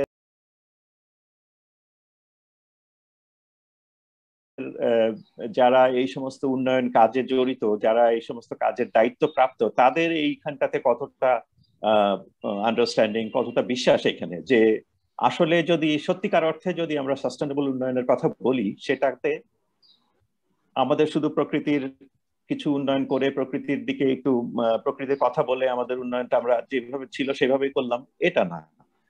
হতে হবে এটা যে প্রকৃতিকে সাথে নিয়ে আমরা যেন উন্নয়ন করতে পারি। যেমন জামিল ভাই একটা খুব সুন্দর কথা বললেন, এবং এইটা যে এটার আরেকটা উদাহরণ আমি বলি যে আমরা যে নদীগুলোকে শেষ করে আমরা যে রাস্তার উন্নয়নের মাধ্যমে আমরা যে আমাদের যোগাযোগ ব্যবস্থা নির্ধারণ করলাম যে আমাদের স্থলভাগে আমাদের হবে রাস্তার মাধ্যমে, কিন্তু আমাদের নদী, এই অসংখ্য নদী, এত সুন্দর নদী যেগুলো এই দেশের প্রাণ, যেগুলোকে আমরা ইগনোর করলাম এবং পশ্চিমা অথবা পূর্ব দিকের উন্নয়ন ধারার সাথে মিল রাখতে যে আমরা আমাদের এই উন্নয়ন ধারাটাকে পরিবর্তন করে ফেললাম। সেরকমের আরেকটা উদাহরণ আমাদের হাওর অঞ্চলের কথা আপনারা জানেন সবাই, যে এখানে এই হাওরগুলোকে কিন্তু আমরা একসময় কিন্তু হাওরগুলোকে মানে ওয়েটল্যান্ডকে ওয়েস্টল্যান্ড বলা হতো, যে এগুলো কোনো কাজের আসলে না। কিন্তু এখন আমরা বুঝি যে এই ওয়েটল্যান্ড গুলো আমাদের জন্য এই বাংলাদেশের সার্বিক ভূপ্রকৃতি এবং মানুষের জন্য কতটা প্রয়োজন। এখন কিন্তু এই সময় এখন আমরা কিন্তু এই ওয়েটল্যান্ডের অনেক ক্ষতি আমরা করে ফেলেছি, যে আপনার এই ওয়েটল্যান্ড গুলোকে আমরা ওয়েটল্যান্ডের মতন রাখি নাই। এগুলোকে আমরা ধানের উৎপাদন বাড়ানোর জন্য, আমরা ইরিগেশন করার জন্য এইগুলোকে সবগুলোকে আপনার এই যে বন্যা নিয়ন্ত্রণ বাঁধের আওতায় নিয়ে এসে এমন ভাবে এগুলোকে পরিবর্তন করে ফেলেছি যে এর উৎপাদন ব্যবস্থা এবং সার্বিক জীব বৈচিত্র্য এবং সবকিছুর একটা পরিবর্তন হয়ে গেছে, এবং এই এলাকার মানুষের জীবনযাত্রার পরিবর্তন হয়ে যাচ্ছে এর কারণে। যে তাদের লাইফস্টাইল চেঞ্জ হয়ে যাচ্ছে, যে পানি নাই, পানি আসে সেটা ভাসিয়ে নিয়ে যায়, আবার একটা সময় যখন কোনো পানি থাকে না। আসলে এই হাওর অঞ্চলেও এরকম অবস্থা হয়। তো মূল টার্গেট কি ছিল আমাদের? ধানের উৎপাদন বাড়াতে হবে। এখন আমরা ধানে স্বয়ং সম্পূর্ণ, কিন্তু এইখানটাতে কোনো বিকল্প চিন্তা ভাবনার সুযোগ ছিল কিনা যে আমরা ধানের উৎপাদন বাড়াবো কিন্তু আমাদের প্রকৃতিকে এতটা ধ্বংস করব না, এতটা ইন্টারভেনশন এখানে করব না, যে এইখানে সুযোগ, এই সমস্ত জিনিসগুলো চিন্তা ভাবনা করা হয়েছে কিনা। এখন আমাদের সময় যে আমরা এই সমস্ত জিনিসগুলোকে আরো অনেক সিরিয়াসলি চিন্তা ভাবনা করতে হবে। প্রকৃতিকে রক্ষা করতে চাইলে, আমাদের অস্তিত্ব এই অঞ্চলে রক্ষা করতে চাইলে, এবং সারা বিশ্বে কিন্তু এটা হচ্ছে এখন। একসময় আমরা না, অনেকেই বিশেষ করে উন্নত বিশ্বে আমার ধারণা যে চিন্তা করা হতো যে জলবায়ু পরিবর্তনকে তারা ইঞ্জিনিয়ারিং সলিউশনের মাধ্যমে অ্যাড্রেস করবে, কিন্তু এখন দেখা যাচ্ছে যে আসলে সেটা সম্ভব না। জলবায়ু প্রকৃতির একটা বিষয়, জলবায়ু পরিবর্তনের সাথে কাজ করতে চাইলে আমাদের সাস্টেনেবল উন্নয়ন করতে চাইলে আসলে প্রকৃতির সাথে সমন্বয় করে করতে হবে। এবং সেই কারণেই কিন্তু এখন আবার ফিরে আসছে, এই এক সময় এটা ছিল যে বায়োডাইভার্সিটি কনজারভেশনের জন্য নেচার বেসড সলিউশন, কিন্তু এখন কিন্তু শুধু বায়োডাইভার্সিটি কনজারভেশন না, এখন এটা জলবায়ু পরিবর্তন মোকাবেলার জন্য নেচার বেসড সলিউশন। এবং এটাকেই বেশি গুরুত্ব দেওয়া হচ্ছে সব দেশে, যে আসলে জলবায়ু পরিবর্তন এটা এখন মানে ধরিত্রীকে রক্ষা করার জন্য এখন ন্যাচারাল বেসড সলিউশন, ধরিত্রীকে রক্ষা করার জন্য ইঞ্জিনিয়ারিং সলিউশনটা না, আমাদের ম্যানেজারিয়াল সলিউশনটা এখন মোর ইম্পর্টেন্ট। কিন্তু আমরা তো গত 3 দশক আমরা তো ইঞ্জিনিয়ারিং সলিউশনের দিকেই ধাবিত হয়েছিলাম দ্রুত বেগে। এখন আমাদের সক্ষমতাটা এসে, বিশেষ করে আর্থিক সক্ষমতাটা, যেমন আমাদের এখন বাজেটের সাইজটা অনেক বড়। এই বিশাল আয়তনের বাজেটের সাইজটা দিয়ে আমরা কিন্তু ইচ্ছে করলেই আমাদের মানে রূপান্তরটা ঘটাতে পারি, নীতি কৌশলে রূপান্তরটা ঘটাতে পারি, আমরা ম্যানেজারিয়াল সলিউশনের দিকে যেতে পারি, আমরা পিপলস পারসেপশনের দিকে যেতে পারি, তাদের লোকায়ত জ্ঞানের দিকে যেতে পারি, আমরা ইঞ্জিনিয়ারিং সলিউশনটা থেকে একটু দূরে চলে আসে। হ্যাঁ, ইঞ্জিনিয়ারিং সলিউশন আমাদের কিছু কিছু ক্ষেত্রে দরকার হবে, কিন্তু সবকিছুতে ইঞ্জিনিয়ারিং সলিউশন আমার প্রয়োজন নাই। অপ্রয়োজনে আমি ইঞ্জিনিয়ারিং সলিউশনটা কেন যাব? তো আসলে আমাদের ওই রাজনৈতিক অর্থনীতি ইঞ্জিনিয়ারিংটা একটু কমাতে হবে। সেই ক্ষেত্রে আমাদের ওই যে মানে প্রকৃতির দিকে যাওয়া, প্রকৃতিকে ধারণ করা, লালন করে এগোতে হবে। ইফতেখার, তুমি কি আসো? কামরুল ভাই, আমি একটা কথা বলে শেষ করতে চাই, যদি কামরুল ভাই অনুমতি দেন। যে যদি আমরা সাস্টেনেবল কথা বলি, আসলে আমরা যদি সাস্টেনেবল উন্নয়ন করতে চাই, সেটা কিন্তু আপনার মানে র্যাপিড অর্জনের মাধ্যমে সম্ভব না, সেটাও কিন্তু একটা দীর্ঘ প্রক্রিয়ার মাধ্যমে আসতে হবে। তো সেইখানে ইঞ্জিনিয়ারিং সলিউশন গুলো কিন্তু আমাদের খুব দ্রুত একটা পরিবর্তন দিবে, যেটা আসলে সাস্টেনেবল হবে না। আমরা যদি চাই আসলে সাস্টেনেবল উন্নয়ন, সেটা কিন্তু নেচার বেসড হতে হবে। এটাই কামরুল ভাই, অনেক ধন্যবাদ। ওকে, থ্যাংক ইউ। হ্যাঁ, ইফতেখার মাহমুদ। হ্যাঁ, ইফতেখার, তোমার গল্প, তোমার বয়ান, হ্যাঁ, তোমার টেকসই উন্নয়ন। আচ্ছা, সেই কয়রার মানুষদের কথা, সেই মেঘনা পাড়ের কথা, মেঘনার তীরের কথা, পদ্মা নদীর মাঝির কথা। আপনাকে অসংখ্য ধন্যবাদ। আসলে এই এত বড় বড় সব মানুষদের সাথে একসাথে কথা বলতে পারাটা আমি মনে করি যে এই একটু আলোচনা নিজের সবচেয়ে বড় সুযোগ আমি বলবো। তো সেখানে আমি একটু না, বড় মানুষ না, শুনো, বড়দেরকে ভয় পাবা না। হ্যাঁ, বড় মানুষকে ভয় পাওয়া ভালো না।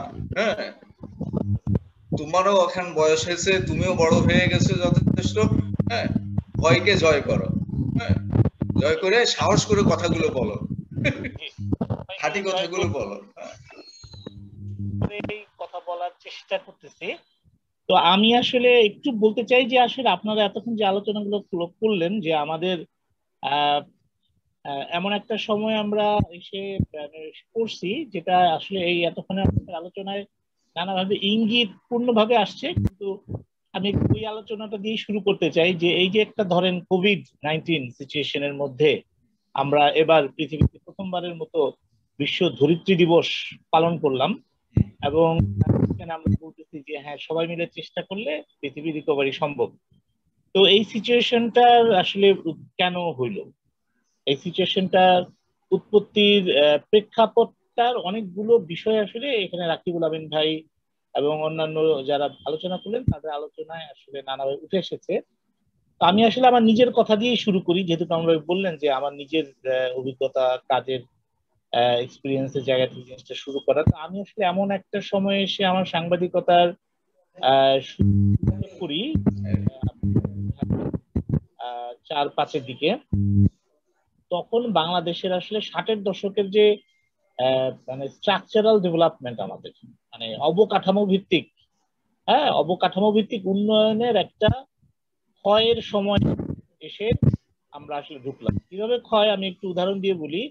যে ধরেন 60-এর দশকে আমাদের উপকূলীয় বেড়িবাঁধ কাজ শুরু হলো, হ্যাঁ, তো ওইটা বলা হলো যে ওইটা ধরেন 30-40 বছর বা 50 বছর টিকবে। এরপর এটা মানে এটার নানা ধরনের, যদি এটা ঠিক মতো মেনটেন করা না হয়, এটা নানা ধরনের নেতিবাচক প্রভাব আমরা দেখতে পাবো।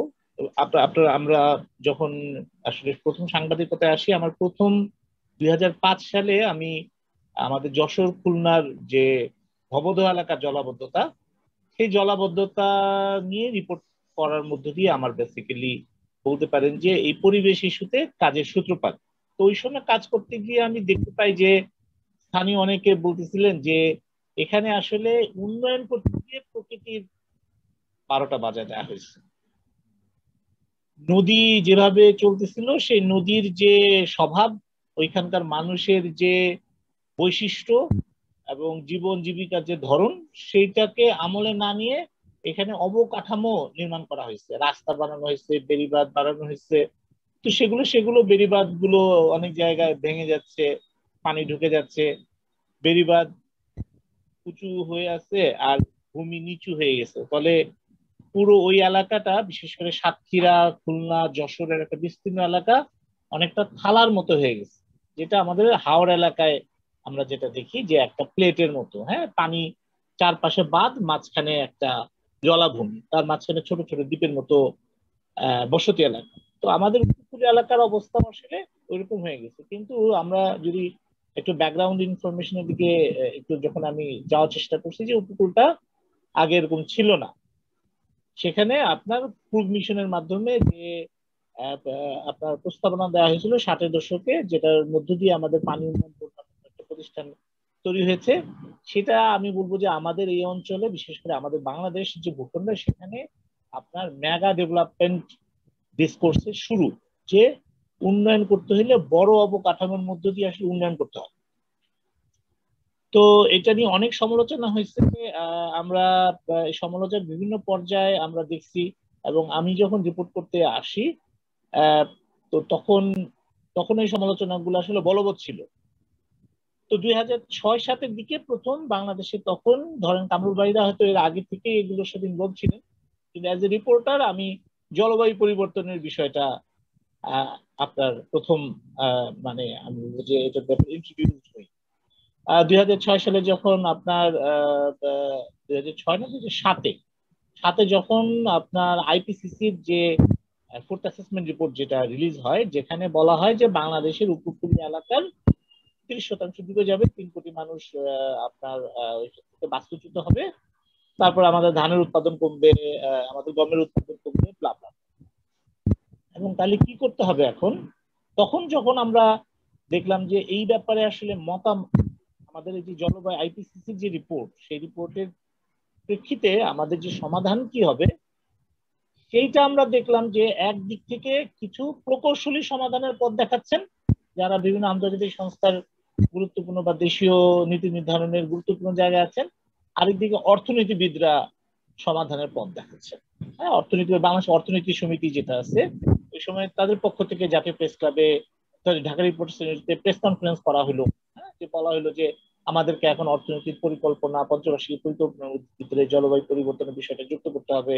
ওই ইঞ্জিনিয়াররা বললেন যে আমাদের উপকূলীয় বেড়িবাঁধটাকে খুব শক্তভাবে বানাইতে হবে, যাতে এটা টপকায় পানি না ঢুকে, উচ্চতা বাড়াইতে হবে, হ্যাঁ, এটা এখন মাটির তৈরি আছে, এটাকে সিমেন্ট দিয়ে ইট দিয়ে শক্ত করে ফেলতে হবে। তো এই দুইটা ট্র্যাক কিন্তু আমরা আমার সাংবাদিকতা শুরুতে আমরা দেখলাম যে এগুলো নিয়ে আপনার আলোচনা হচ্ছে। আচ্ছা, এখন এরপরে আমরা দেখলাম যে হ্যাঁ, ক্লাইমেট চেঞ্জ নিয়ে বাংলাদেশের কিছু অন্য ভয়েস আসতেছে, যাদের আবার বড় অংশ কেমিস্ট্রি ব্যাকগ্রাউন্ড। এবং কামরুল ভাই নিজেও অর্থনীতির লোক, কিন্তু যদিও উনি আসলে ওইভাবে অর্থনীতিবিদ হিসেবে আমাদের সামনে হাজির হন না, উনি ওনার পুরো সারা জীবনের কাজের কেন্দ্রে ছিল পরিবেশ। তো আমি সেটা বাদ দিয়ে বলতেছি যে অর্থনীতিবিদ এবং প্রকৌশলীরা যখন আমাদের জলবায়ুর মানে পরিবর্তনের যে প্রভাব মোকাবেলা আমাদের কি করতে হবে এটা সমাধানের পথ দেখাইলো, সেইটার পথে কিন্তু আমরা দেখলাম সে আবার সেই 60-এর দশকের যে ডেভেলপমেন্ট যে কনসেপ্ট, যে অবকাঠামো নির্মাণ, সেটার মধ্য দিয়েই কিন্তু সমাধানের আমি বলবো যে পথটা শুরু হইলো। এবং সেই পথে হাঁটতে গিয়ে আবার আমরা ধাক্কা খেলাম।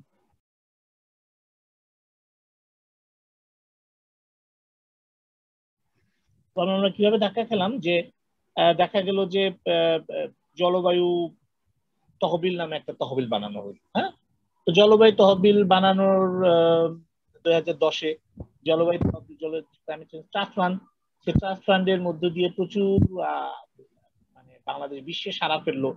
বলা হইলো যে জলবায়ু পরিবর্তন মোকাবেলায় বাংলাদেশ প্রথম বিশ্বের যে নিজে একটা আইন করছে, ক্লাইমেট ট্রাস্ট অ্যাক্ট। তারপর জলবায়ু একটা নিজের অর্থায়নে একটা তহবিল তৈরি করছে, সেই তহবিল দিয়ে সে নিজের দেশের সমস্যার সমাধান নিজে করার চেষ্টা করতেছে। তো আমরা মানে ওইটা নিয়ে ইনভেস্টিগেশন করার চেষ্টা করলাম যে আসলে আমরা আসলে কি করতেছি।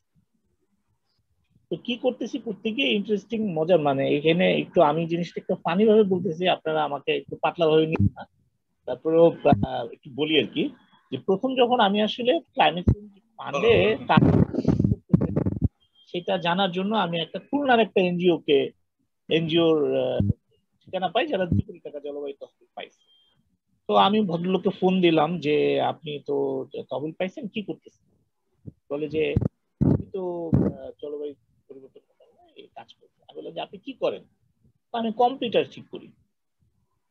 তো আমি বললাম যে আচ্ছা, তো এখন কি করতেছেন? তো একটা বাসায় আসছি কম্পিউটার ঠিক করে দিতে, তো কম্পিউটার ঠিকঠাক করে দিয়ে তারপর আপনার সাথে পরে কথা বলি।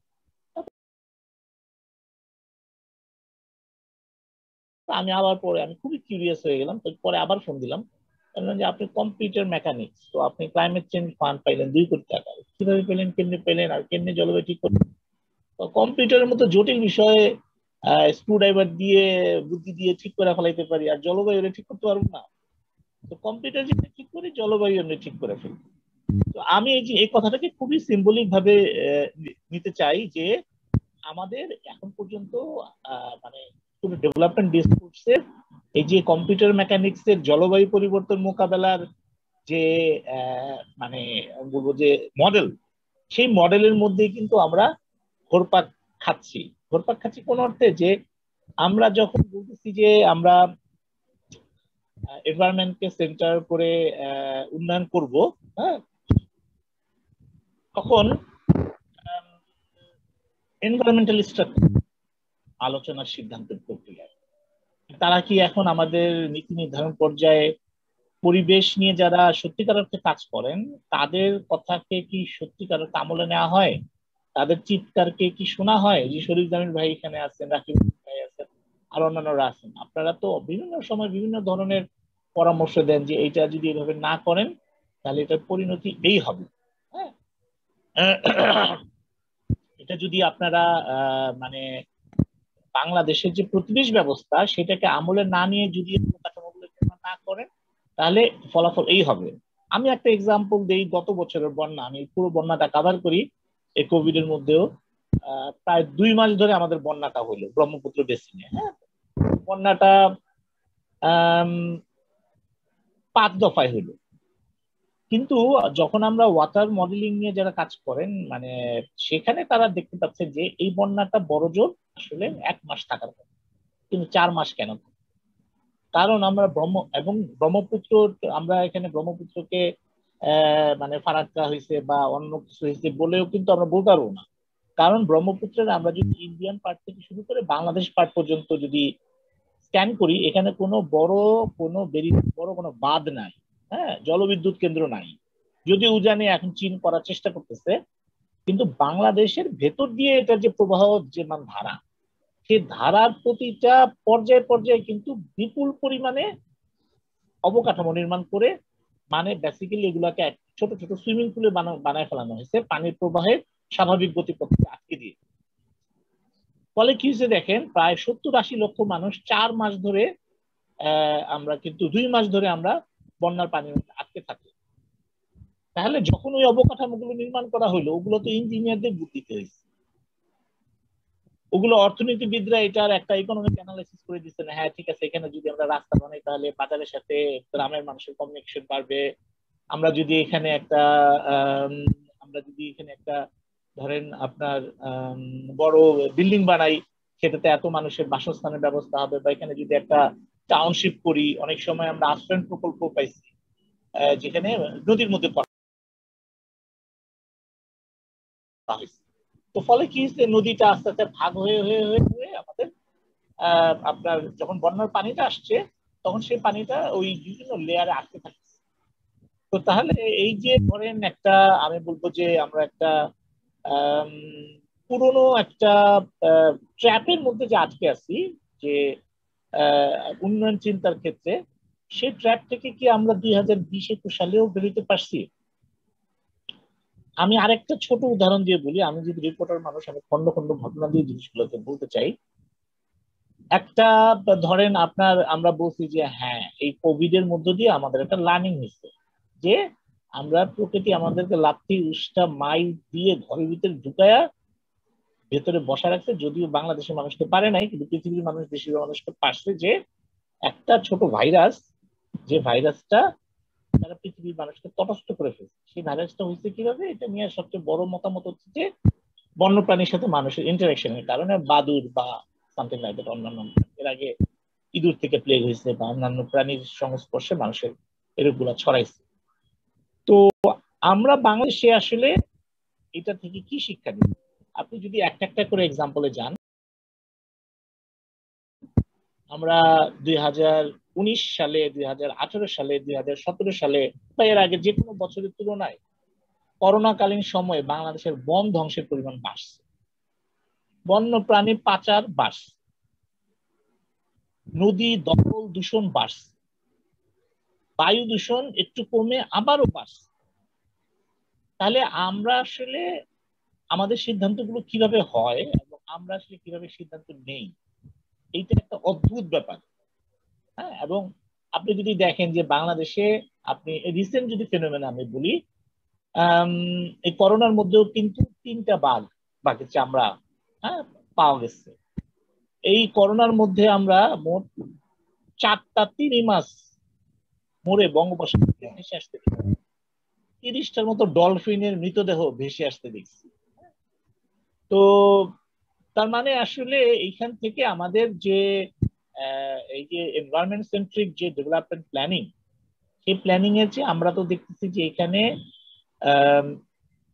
যারা পরিবেশ নিয়ে চিন্তা করে, কাজ করে, ভাবে, তাদেরকে ঘরের ভিতরে রেখে দুষ্ট লোকরা বাইরে প্রকৃতি ধ্বংস মেতে উঠছে, এবং সেই মেতে ওঠাটা ঠেকানোর ব্যাপারে অ্যাক্টিভিটি কম।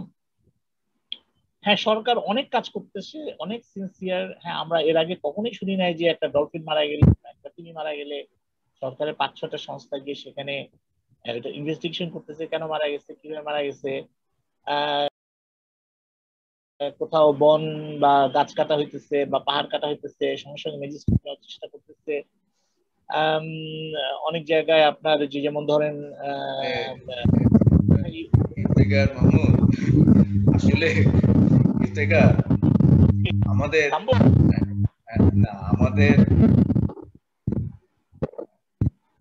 মাহমুদ, আমাদের আসলে ওই যে হোলি গ্রেল, কঠিন কুঠার প্রয়োজন, কিন্তু কুঠারটা কার হাতে এখন? কুঠারটা এখন হচ্ছে বন যারা ধ্বংস করে তাদের হাতে, বন্য প্রাণী যারা ধ্বংস করে তাদের হাতে, প্রাণ প্রাচুর্য যারা ধ্বংস করে, বিনাশ করে তাদের হাতে। এটা আসলে ওই যে ঈশ্বরের হাতে আর এখন মনে হয় যেন সেই জিনিসটা, সেই কঠিন কুঠারটা নেই। তো আমাদের বাংলাদেশে যারা পরিবেশের ঈশ্বর, তারা এই মুহূর্তে আমরা অধিকাংশই হচ্ছে মানে খর্বকায়, আমরা অধিকাংশই এখন নিশ্চুপ। এবং সেই সুযোগ, তুমি যে কথা বললে যে সেই সুযোগে পরিবেশ বিনাশীরা চারদিকে তাদের মাতম দেখাচ্ছে, এবং এটি আমাদের রাজনৈতিক অর্থনীতির আরেকটা বড় গলদ। এবং এটা কিন্তু এই করোনা কালে, এই মহামারীর আকালে এটা আরো বেশি এক্সপোজড হয়ে গেছে, নগ্ন হয়ে দেখা দিয়েছে। তো ওই যে প্রফেসর সিরাজুল ইসলাম চৌধুরী স্যার বললেন যে কঠিন কুঠার আমাদের প্রয়োগ করা দরকার। অন্তত আমাদের ক্লাইমেট, এই যে আমাদের দেশের জল সবুজের বাংলাদেশ, এটাকে টিকিয়ে রাখতে হলে, আমাদের টেকসই উন্নয়নের স্বপ্ন টিকিয়ে রাখতে হলে সেই রকম কঠিন কুঠার আমাদের এই মুহূর্তে প্রয়োগ করা দরকার। কিন্তু সেই কঠিন কুঠার নিয়ে কারা আসবে? রাষ্ট্র কি এগিয়ে আসবে? রাষ্ট্র কি এগিয়ে এসছে? রাষ্ট্র কিন্তু কেন যেন মনে হয়, বা রাষ্ট্রের বড় একটা অংশ যারা ক্ষমতাধর, তারা কিন্তু এদের পক্ষে, বা ওই ক্ষমতাধররাই এগুলো বিনাশ করছে। এই যে সড়ক নির্মাণ, মহাসড়ক নির্মাণ, এই যে শরীফ জামিল যে কথাটা বললো যে ব্রিটিশ পার্লামেন্টের সেই 300 বছর আগে, 250 বছর আগে আমরা যে পরাজয়টা বরণ করলাম, নৌপথটাকে আমরা পরিহার করলাম, সেটাই কিন্তু আমাদের প্রথম বিনাশের সূচনা। আমরা এই যে সড়ক নির্মাণ করলাম, কারণ হচ্ছে সড়ক নির্মাণ করলে লাভটা বেশি, মুনাফাটা বেশি, ইঞ্জিনিয়ারদের চাকরিটা বেশি, আমাদের অর্থনীতিবিদদের কাজটা অনেক বেশি। কিন্তু নৌপথের যে আমরা হয়তো আরো বেশি কাজ পেতাম, আমাদের ইঞ্জিনিয়ারদের আরো বেশি কাজে লাগতো, বা আয় উপার্জন বেশি হতো, অর্থনীতিবিদদের আয় উপার্জন আরো অনেক বেশি হতে পারতো, সেই অফুরন্ত সম্ভাবনাটা কিন্তু আমরা কাজে লাগালাম না, সেই অপশনটা আমরা নিলাম। আমরা কি করলাম? প্রকৃতিকে ধ্বংস করে, প্রকৃতিকে বিনাশ করে, প্রাকৃতিক ভারসাম্যটাকে, আমাদের ইকোসিস্টেমটাকে নষ্ট করে, ডিস্টাবিলাইজ করে আমরা কি করলাম? রাস্তাঘাট করলাম, উত্তরে দক্ষিণে রাস্তাঘাট করলাম, পূর্ব পশ্চিমে রাস্তাঘাট করলাম। কিন্তু আমরা কখনো, আগে আমরা দেখতাম যে নদীর সমান্তরালে রাস্তাঘাট হতো, এখন দেখি নদীর আড়াআড়ি রাস্তাঘাট হচ্ছে, নদীর প্রবাহকে আমরা রুদ্ধ করে করতেছি। তারপরে আমরা ঢাকা শহরে আমরা কি দেখি? Box culvert. আমাদের ঢাকা শহরে কেন যেন মনে হয় আমরা, বা রাষ্ট্রের বড় একটা অংশ যারা ক্ষমতাধর, তারা কিন্তু এদের পক্ষে, বা ওই ক্ষমতাধররাই এগুলো বিনাশ করছে। এই যে সড়ক নির্মাণ, মহাসড়ক নির্মাণ, এই যে শরীফ জামিল যে কথাটা বললো যে ব্রিটিশ পার্লামেন্টের সেই 300 বছর আগে, 250 বছর আগে আমরা যে পরাজয়টা বরণ করলাম, নৌপথটাকে আমরা পরিহার করলাম, সেটাই কিন্তু আমাদের প্রথম বিনাশের সূচনা। আমরা এই যে সড়ক নির্মাণ করলাম, কারণ হচ্ছে সড়ক নির্মাণ করলে লাভটা বেশি, মুনাফাটা বেশি, আমাদের ইঞ্জিনিয়ারদের চাকরিটা বেশি, আমাদের অর্থনীতিবিদদের কাজটা অনেক বেশি। কিন্তু নৌপথের যে আমরা হয়তো আরো বেশি কাজ পেতাম, আমাদের ইঞ্জিনিয়ারদের আরো বেশি কাজে লাগতো, বা আয় উপার্জন বেশি হতো, অর্থনীতিবিদদের আয় উপার্জন আরো অনেক বেশি হতে পারতো, সেই অফুরন্ত সম্ভাবনাটা কিন্তু আমরা কাজে লাগালাম না, সেই অপশনটা আমরা নিলাম। আমরা কি করলাম? প্রকৃতিকে ধ্বংস করে, প্রকৃতিকে বিনাশ করে, প্রাকৃতিক ভারসাম্যটাকে, আমাদের ইকোসিস্টেমটাকে নষ্ট করে, ডিস্টাবিলাইজ করে আমরা কি করলাম? রাস্তাঘাট করলাম, উত্তরে দক্ষিণে রাস্তাঘাট করলাম, পূর্ব পশ্চিমে রাস্তাঘাট করলাম। কিন্তু আমরা কখনো, আগে আমরা দেখতাম যে নদীর সমান্তরালে রাস্তাঘাট হতো, এখন দেখি নদীর আড়াআড়ি রাস্তাঘাট হচ্ছে, নদীর প্রবাহকে আমরা রুদ্ধ করে করতেছি। করতেছি। তারপরে আমরা ঢাকা শহরেই আমরা কি দেখি, বক্স কালভার্ট। আমাদের ঢাকা শহরে খালগুলো আমরা বন্ধ করে আমরা বক্স কালভার্ট করে দিলাম। হ্যাঁ, পানি নিয়ে বিশেষ করে ওয়েস্ট ম্যানেজমেন্ট, ওয়াটার ম্যানেজমেন্ট, এগুলো নিয়ে তোমার কাজ আছে। বিশেষ করে রেডিমেড গার্মেন্টস, তাদের উৎপাদনের ক্ষেত্রে তারা কি হারে আমাদের ওয়েটল্যান্ড কে বিনাশ করছে, ওয়াটার কোয়ালিটিকে নষ্ট করছে, ওয়াটার কনজাম্পশনটা অ্যাব্রাপ্টলি, অ্যাবনর্মালি, ডিসপ্রপোর্শনেটলি বেশি করছে, যা তাদের করা উচিত না। এবং আমাদের এই যে কনজাম্পশন, ওয়াটার কনজাম্পশনের উপরে যে চাপটা, সেই চাপটা তারা তৈরি করছে। ডিমান্ড সাপ্লাই, আমাদের ভূগর্ভস্থ পানির উপরে তারা চাপটা বেশি দিচ্ছে। সেগুলো নিয়ে তোমার বয়ান। ধন্যবাদ কামরুল ভাই, এবং যারা আছেন সবাইকে ধন্যবাদ। Good morning. আমি আসলে ক্লাইমেটের এরিয়ার লোক না, তারপরও না না, এখানে ক্লাইমেট না, এখানে পরিবেশ, পরিবেশ, জল, বায়ু সবকিছুই এখানে আছে, ট্যাক্সিওর না। আমি ডেইলি স্টারের সিনিয়র রিপোর্টার। আমি মূলত কাজ করি হলো গার্মেন্ট, কমার্স, ইন্টারন্যাশনাল ট্রেড, এইসব বিষয় নিয়ে। তো এই বিষয়ে রিপোর্ট করতে গিয়ে যতটুকু অভিজ্ঞতা হলো সেইগুলো আমি বলতে পারবো। সেটা হচ্ছে আমার কাছে আজকে আলোচনায় হামিদুল হক স্যারের আলোচনায় আমার খুব ভালো লাগছে যে অনেকদিন পরে ডেভেলপমেন্ট ফিলোসফি নিয়ে উনি যে কথাগুলি বললেন আসলেই চমৎকার। ওনার কথা প্রসঙ্গে আমি একটা কথা বলি, যে সেটা হচ্ছে যে ইটস এ চয়েস। আমরা ডেভেলপমেন্ট যেইভাবে হচ্ছে সেটাকে আমরা অ্যাকসেপ্ট করবো নাকি না আমরা বিকল্প চিন্তা ভাবনা করব। উনি যে কথাটা বললেন যে হ্যারি এস ট্রুম্যান, উনি কিন্তু আরেকটা কথা বলেছিলেন যে on the one hand and on the other hand. যে ইকোনমিস্টরা সবসময় বলে on the one hand and on the other hand. উনি রাগ করে বলেছিলেন যে আমাকে 2 হাতওয়ালা অর্থনীতিবিদ দিও না, আমাকে 1 হাতওয়ালা অর্থনীতিবিদ দাও, on the one hand and on the other hand. তো সেই জিনিসটা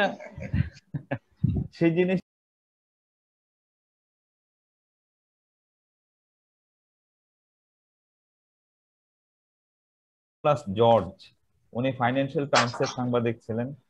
উনি আমাকে একটা কথা বলছিলেন যে যেহেতু তুমি ভুলক্রমে হোক জেনে শুনে হোক বিজনেস জার্নালিজমে চলে আসছো, একটা জিনিস সবসময় মনে রাখবা মাথায়, সেটা হচ্ছে always chase the number and figure. সেটা হচ্ছে অলওয়েজ চেজ দ্য মানি।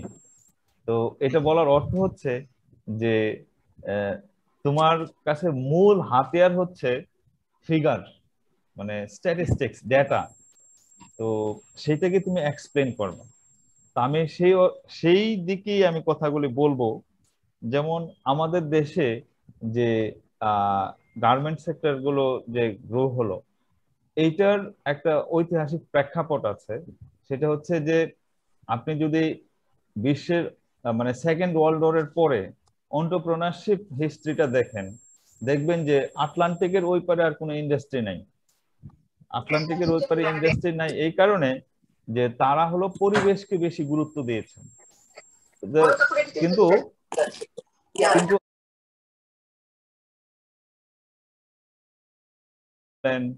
তারপরে হলো ইউএসএ এখন আস্তে আস্তে ওইদিকেই যাচ্ছে। তারপরে হলো যে অন্যান্য যে ইংল্যান্ড বলেন, মানে আমি ইউরোপকে মিন করতেছি। তো সেই ক্ষেত্রে দেখবেন যে তারা হলো এখন ওয়ার্ল্ডের মাল্টি ন্যাশনাল কোম্পানির মালিক। বেশিরভাগ মাল্টি ন্যাশনাল কোম্পানির মালিক কিন্তু হলো আটলান্টিকের ওই পারে। এখন আসেন তাহলে আমরা কি করছি, এশিয়াতে কি করছি? এশিয়া হচ্ছে তারা ম্যানুফ্যাকচারিং হাব তৈরি করছে in the name of job creation, in the name of some মানে ডেভেলপমেন্ট। তো সেই ক্ষেত্রে দেখলো যে চিপ লেবার কোথায় আছে? চায়নাতে আছে। চায়নাতে তারা কি করলো, ওই এমএফ এর আন্ডারে বা কোটা সিস্টেম তৈরি করে চায়নাতে তারা ম্যানুফ্যাকচারিং হাব তৈরি করে ফেললো। সেইটার বাতাস কিন্তু আসা শুরু করলো আমাদের সাউথ এশিয়াতে। সাউথ এশিয়াতে প্রথমে যে গার্মেন্ট আসলো, শ্রীলঙ্কাতে, তারপরে আসলো বাংলাদেশে। হ্যাঁ, আমি এই সংক্ষেপে করলাম। তো এখন আসি আমাদের বাংলাদেশের গার্মেন্ট সেক্টরের কি অবস্থা। বাংলাদেশের যে হিসেব অনুযায়ী আমাদের যে অনলি 200-250, আমাদের দেশে তো অনেকগুলো ডাইং ফ্যাক্টরি আছে, ডাইং প্রসেসিং, তারপরে হলো ফিনিশিং, ওয়াশিং, এগুলো আছে। তো এগুলো শত শত আছে। কিন্তু একটা সমীক্ষা করেছিল যে ইন্টারন্যাশনাল ফাইন্যান্স কর্পোরেশন, তাদের হিসেবে মাত্র 250 ওয়াশিং এন্ড ডাইং ফ্যাক্টরি, তাদের হিসেবে দেখা গেছে যে বাংলাদেশে প্রায় 1500 বিলিয়ন লিটার পানি খরচ করে হলো আপনার গ্রাউন্ড ওয়াটার, এগুলো এক প্রতি বছর ওয়াশিং পারপাস। তো এখন গ্লোবাল স্ট্যান্ডার্ড হচ্ছে 1 কেজি ফেব্রিক্স ওয়াশ করতে আপনার গ্লোবাল স্ট্যান্ডার্ড হচ্ছে 50 থেকে 60 লিটার। আমরা সেখানে একটা আমি বলছি এই কারণে যে এই কথাটা এখন আমাদের খুবই মানে সত্যি, যে আমরা কি on the on hand on the other hand কোনটা নিব। তো we do not have any choice, আমাদেরকে ডেভেলপমেন্টটাই নিতে হবে। বিকজ আমরা যে কাজটা করেছি সেটা হচ্ছে যে আমাদের এখন আর কোনো বিকল্প চয়েস নাই। তো সেই ক্ষেত্রে আমাদেরকে মানুষকে খাওয়াতে হবে, পড়াতে হবে, চাকরি দরকার, এই একটা এক্সকিউজ দিয়ে আমরা কিন্তু অনেক কিছু করে ফেলছি। তো আমি এই কথাটা বললাম যে আমার আরেকটা বস ছিল, মানে বস বলে আমার এক্সপার্ট ছিল, আমার কনসালটেন্ট ছিলেন মিস্টার নিকোলাস জর্জ। উনি ফাইন্যান্সিয়াল টাইমসের সাংবাদিক ছিলেন। উনি আমাকে একটা কথা বলছিলেন যে যেহেতু তুমি ভুলক্রমে হোক জেনে শুনে হোক বিজনেস জার্নালিজমে চলে আসছো, একটা জিনিস সবসময় মনে রাখবা মাথায়, সেটা হচ্ছে always chase the number and figure, সেটা হচ্ছে অলওয়েজ চেজ দ্য মানি। তো এটা বলার অর্থ হচ্ছে যে তোমার কাছে মূল হাতিয়ার হচ্ছে ফিগার, মানে স্ট্যাটিস্টিক্স, ডেটা। তো সেইটাকে তুমি এক্সপ্লেন করবে। তা আমি সেই দিকেই আমি কথাগুলি বলবো। যেমন আমাদের দেশে যে গার্মেন্ট সেক্টর গুলো যে গ্রো হলো, এইটার একটা ঐতিহাসিক প্রেক্ষাপট আছে। সেটা হচ্ছে যে আপনি যদি বিশ্বের মানে সেকেন্ড ওয়ার্ল্ড ওয়ারের পরে এন্টারপ্রেনারশিপ হিস্ট্রিটা দেখেন, দেখবেন যে আটলান্টিকের ওই পারে আর কোনো ইন্ডাস্ট্রি নাই। আটলান্টিকের ওই পারে ইন্ডাস্ট্রি নাই এই কারণে যে তারা হলো পরিবেশকে বেশি গুরুত্ব দিয়েছেন। কিন্তু কিন্তু আটলান্টিকের ওই পারে যারা আছেন, জার্মানি, তারপরে হচ্ছে সুইজারল্যান্ড, তারপরে হলো ইউএসএ, এখন আস্তে আস্তে ওইদিকেই যাচ্ছে। তারপরে হলো যে অন্যান্য যে ইংল্যান্ড বলেন, মানে আমি ইউরোপকে মিন করতেছি। তো সেই ক্ষেত্রে দেখবেন যে তারা হলো এখন ওয়ার্ল্ডের মাল্টি ন্যাশনাল কোম্পানির মালিক। বেশিরভাগ মাল্টি ন্যাশনাল কোম্পানির মালিক কিন্তু হলো আটলান্টিকের ওই পারে। এখন আসেন তাহলে আমরা কি করছি, এশিয়াতে কি করছি? এশিয়া হচ্ছে তারা ম্যানুফ্যাকচারিং হাব তৈরি করছে in the name of job creation, in the name of some মানে ডেভেলপমেন্ট। তো সেই ক্ষেত্রে দেখলো যে চিপ লেবার কোথায় আছে? চায়নাতে আছে। চায়নাতে তারা কি করলো, ওই এমএফ এর আন্ডারে বা কোটা সিস্টেম তৈরি করে চায়নাতে তারা ম্যানুফ্যাকচারিং হাব তৈরি করে ফেললো। সেইটার বাতাস কিন্তু আসা শুরু করলো আমাদের সাউথ এশিয়াতে প্রথমে যে গার্মেন্ট আসলো শ্রীলঙ্কাতে, তারপরে আসলো বাংলাদেশে। হ্যাঁ, আমি এই সংক্ষেপে করলাম। তো এখন আসি আমাদের বাংলাদেশের গার্মেন্ট সেক্টরের কি অবস্থা। বাংলাদেশের যে হিসেব অনুযায়ী আমাদের যে অনলি 200-250, আমাদের দেশে তো অনেকগুলো ডাইং ফ্যাক্টরি আছে, ডাইং প্রসেসিং, তারপরে হলো ফিনিশিং, ওয়াশিং, এগুলো আছে। তো এগুলো শত শত আছে। কিন্তু একটা সমীক্ষা করেছিল যে ইন্টারন্যাশনাল ফাইন্যান্স কর্পোরেশন, তাদের হিসেবে মাত্র 250 ওয়াশিং এন্ড ডাইং ফ্যাক্টরি, তাদের হিসেবে দেখা গেছে যে বাংলাদেশে প্রায় 1500 বিলিয়ন লিটার পানি খরচ করে হলো আপনার গ্রাউন্ড ওয়াটার, এগুলো এক প্রতি বছর ওয়াশিং পারপাস। তো এখন গ্লোবাল স্ট্যান্ডার্ড হচ্ছে 1 কেজি ফেব্রিক্স ওয়াশ করতে আপনার গ্লোবাল স্ট্যান্ডার্ড হচ্ছে 50 থেকে 60 লিটার। আমরা সেখানে একটা সময় ছিল 300 লিটারও ইউজ করতাম মানে ওয়াশিং পারপাসে। এখন সেটা যদিও টেকনোলজি ইউজ করার কারণে কমে আসছে। এখন আরেকটা বিষয় এখন দেখা যাচ্ছে যে গ্রিন গার্মেন্ট ফ্যাক্টরিতে যাচ্ছে বাংলাদেশের মানুষ, সলিউশন খুঁজতেছে। এখন সলিউশনটা হচ্ছে যে এখন গ্রিন গার্মেন্ট, গ্রিন প্রোডাকশন হচ্ছে। বাংলাদেশে এখন প্রায় 135টা লিড সার্টিফাইড গার্মেন্ট ফ্যাক্টরি আছে, যে leadership in energy and environmental design, যেটা USGBC US green building council থেকে দেওয়া হয়। 135টা আছে, এর মধ্যে 39 হচ্ছে প্লাটিনাম রেটেড আর গোল্ড স্ট্যান্ডার্ড আছে। তারপরে হলো আপনার 500 হলো পাইপলাইনে আছে, যেগুলো হলো সার্টিফিকেশন নেওয়ার অপেক্ষায় আছে। তো এটা হলো একটা সলিউশন। হামিদুল হক স্যার যেটা বললেন, সেই ক্ষেত্রে আমার বক্তৃতা হচ্ছে যে আমরা উন্নয়নের দিকে যাব, বাট এটার একটা সলিউশন আছে। সলিউশনটা হচ্ছে যে আমি আপনাদেরকে যদি কতগুলি ফিগারের কথা বলি, যেমন আমাদের মানে পরিবেশকেও রক্ষা করতে হবে, আবার উন্নয়নও করতে হবে।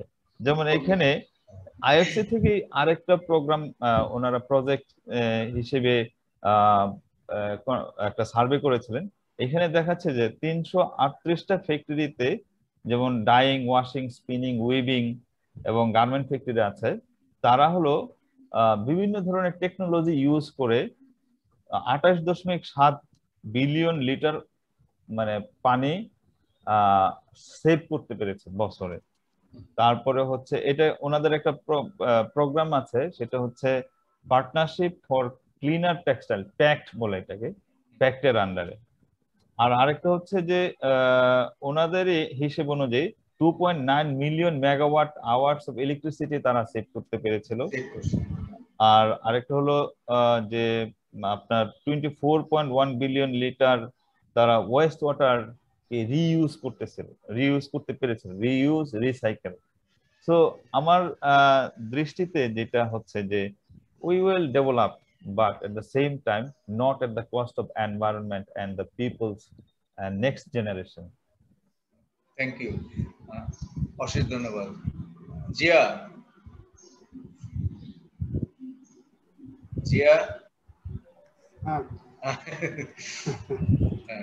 এখন সবার কথার সূত্র ধরে তোমার বলার পালা। ধন্যবাদ কামরুল ভাই, অনেক সুন্দর আলোচনা হচ্ছে এবং কামরুল ভাইয়ের সাথে তো পরিচয় অনেক আগে, প্রায় 25-26 বছর হয়ে গেছে। সুতরাং কামরুল ভাই যদি কখনো কোথাও ডাকে আমরা কখনোই না করতে পারি। তো আমাদের যারা আলোচনা করেছেন সবাই খুব স্বনামধন্য ব্যক্তিত্ব এবং সবাই আমার খুব প্রিয় ব্যক্তি। ওনাদের সবার সাথেই অনেক বিষয় আমি একমত।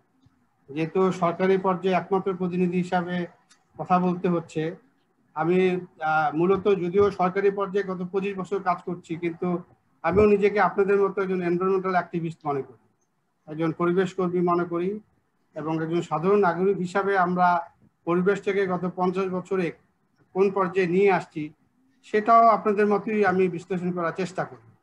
আমাদের যারা আগে আলোচনা, রাকিব ভাই আলোচনা করেছেন, শরীফ ভাই করেছেন, প্রফেসর হামিদ ভাই করেছেন, মাহবুব ভাই করেছেন, সবাই করেছেন, এবং একটু আগে আমাদের ইফতেখার করে গেলেন, মৃধা করে গেলেন। আমি মূলত একমত।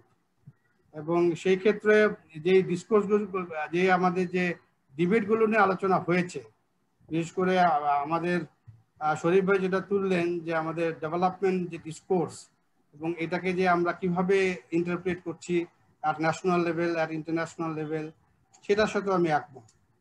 এবং এই ক্ষেত্রে যেটা সবাই বলেছেন যে বাংলাদেশের প্রেক্ষাপটে আমরা কি করেছি সরকারি পর্যায়ে, বেসরকারি পর্যায়ে, সেটা কিন্তু একই রকম। অন্যান্য দেশ যেটা ভুল করেছে, বিশেষ করে ওয়েস্টার্ন কান্ট্রি যে ভুলটা করেছে গত 50 বছর বা 100 বছরে, সেই একই ধরনের ক্রুড ডেভেলপমেন্টই আমরা গিয়েছি। আমাদের ডেভেলপমেন্টটা ছিল একদম আমাদের যেটা বলছি জিডিপি সেন্ট্রিক, পার ক্যাপিটা ইনকাম বাড়ানো। আমাদের মূল লক্ষ্যটা ছিল যে আমাদের পার ক্যাপিটা ইনকাম বাড়বে এবং আমাদের মানুষের পারচেজিং ক্যাপাসিটি বাড়বে। সেটাই কিন্তু আমাদের লক্ষ্য ছিল, সেভাবে গত 50 বছর পরিচালিত হয়েছে। গত 20 থেকে 25 বছরে আমরা চেষ্টা করেছি এই পরিবেশটাকে একটা পর্যায়ে নিয়ে আসতে, আমাদের উন্নয়নের একটা অংশ হিসাবে, গুরুত্বপূর্ণ অংশ হিসাবে নেওয়ার আমরা চেষ্টা করা হচ্ছে। আমি যখন আপনি যে বললেন যে পরিবেশ অধিদপ্তর এবং পরিবেশ মন্ত্রণালয় একই সাথে শুরু হয়েছিল, সেটা 1989 সালে।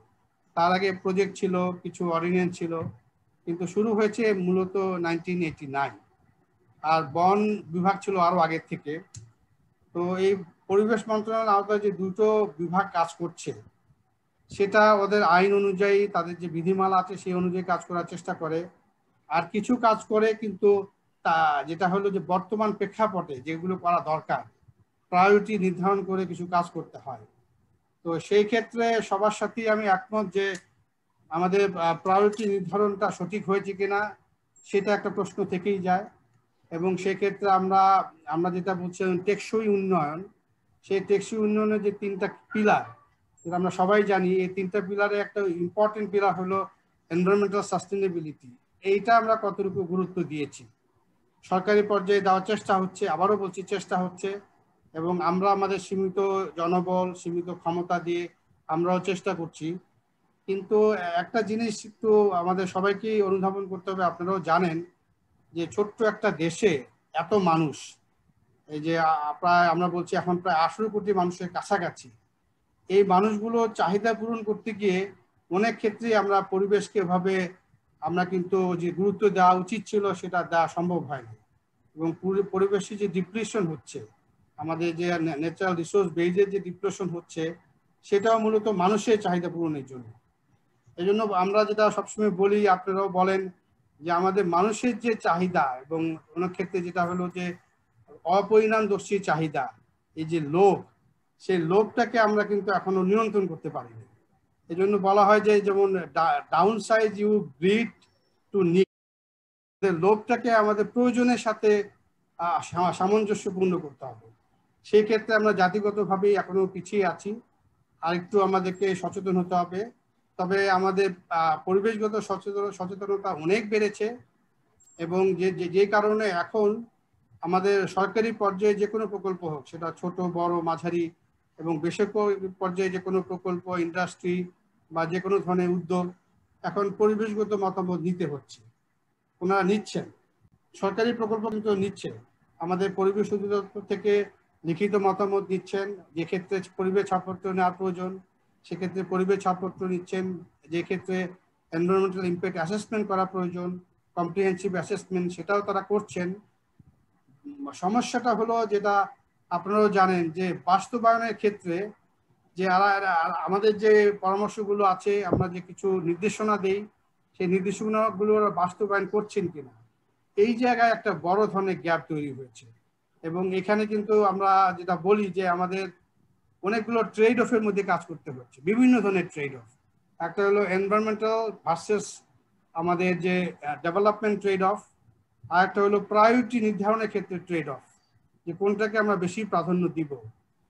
আমাদের রাকিব ভাই যেটা বলেছেন, আমাদের প্রফেসর এনামুল হক সাহেব উনি যে ফিগারটা দিয়েছেন, এটা দিয়ে বোঝা যায় যে আমরা আমাদের চাহিদাটা কত বড়। আমাদের বর্তমানে আমাদের যে পার ইউনিট যে এরিয়া যেটা বললেন, তাতে পার ইউনিট এরিয়াতে যে আমাদের জিডিপি গ্রোথ বা জিডিপি সাইজ প্রথম 43টা দেশের মধ্যে আমরা পড়ে গেছি। কিন্তু আমাদের অর্থনীতি কিন্তু এত বড় এখনো হয়নি, কিন্তু পার ইউনিট জিডিপি কিন্তু আমাদের অনেক বড়। তাহলে এটার ফলাফলটা কি হবে? ফলাফলটা যাবে পরিবেশের উপরে। আমাদের পরিবেশ কিছুটা অবক্ষয় হবে, পরিবেশের যে দূষণগুলো হবে, পরিবেশের যে আমাদের যে ন্যাচারাল রিসোর্স বেস, সেটা ডিপ্রেশন হতেই থাকবে। তো এইটা এখন আমাদের কিন্তু নীতিগত কিন্তু অনেক কিছু আছে। বর্তমানে আমাদের যে এনভায়রনমেন্ট পলিসি 2018, এটা অনেকেই দেখেন না। আমরা পলিসি তৈরি করি কিন্তু আমরা দেখি না, তো এটা আমরা নিজেরাই তৈরি করেছি, এটা এর জন্য কারোর সাহায্য নেই, আমরা কোনো ডেভেলপমেন্ট পার্টনার থেকেও সাহায্য নেই। এখানে সমস্ত সেক্টরকে, সমস্ত খাতকে আমরা অ্যাড্রেস করেছি। এখানে প্রায় 43টা খাতকে অ্যাড্রেস করা হয়েছে, যেটা ইকোনমি খাতের বাইরে গিয়ে আমরা থিমেটিক এরিয়াতে করেছি। কিন্তু এই পরিবেশ নীতি বাস্তবায়ন করবে কে? এটা করতে হবে আমাদের সরকারের সকল সংস্থাকে, সকল অধিদপ্তরকে, বিভাগকে, মন্ত্রণালয়কে, আর করতে হবে বেসরকারি পর্যায়ে যারা কাজ করছেন তাদেরকে। এখানে আমরা কিন্তু বেশ কিছু সুস্পষ্ট কিছু রিকমেন্ডেশন দেওয়া আছে, কিছু নির্দেশনা দেওয়া আছে।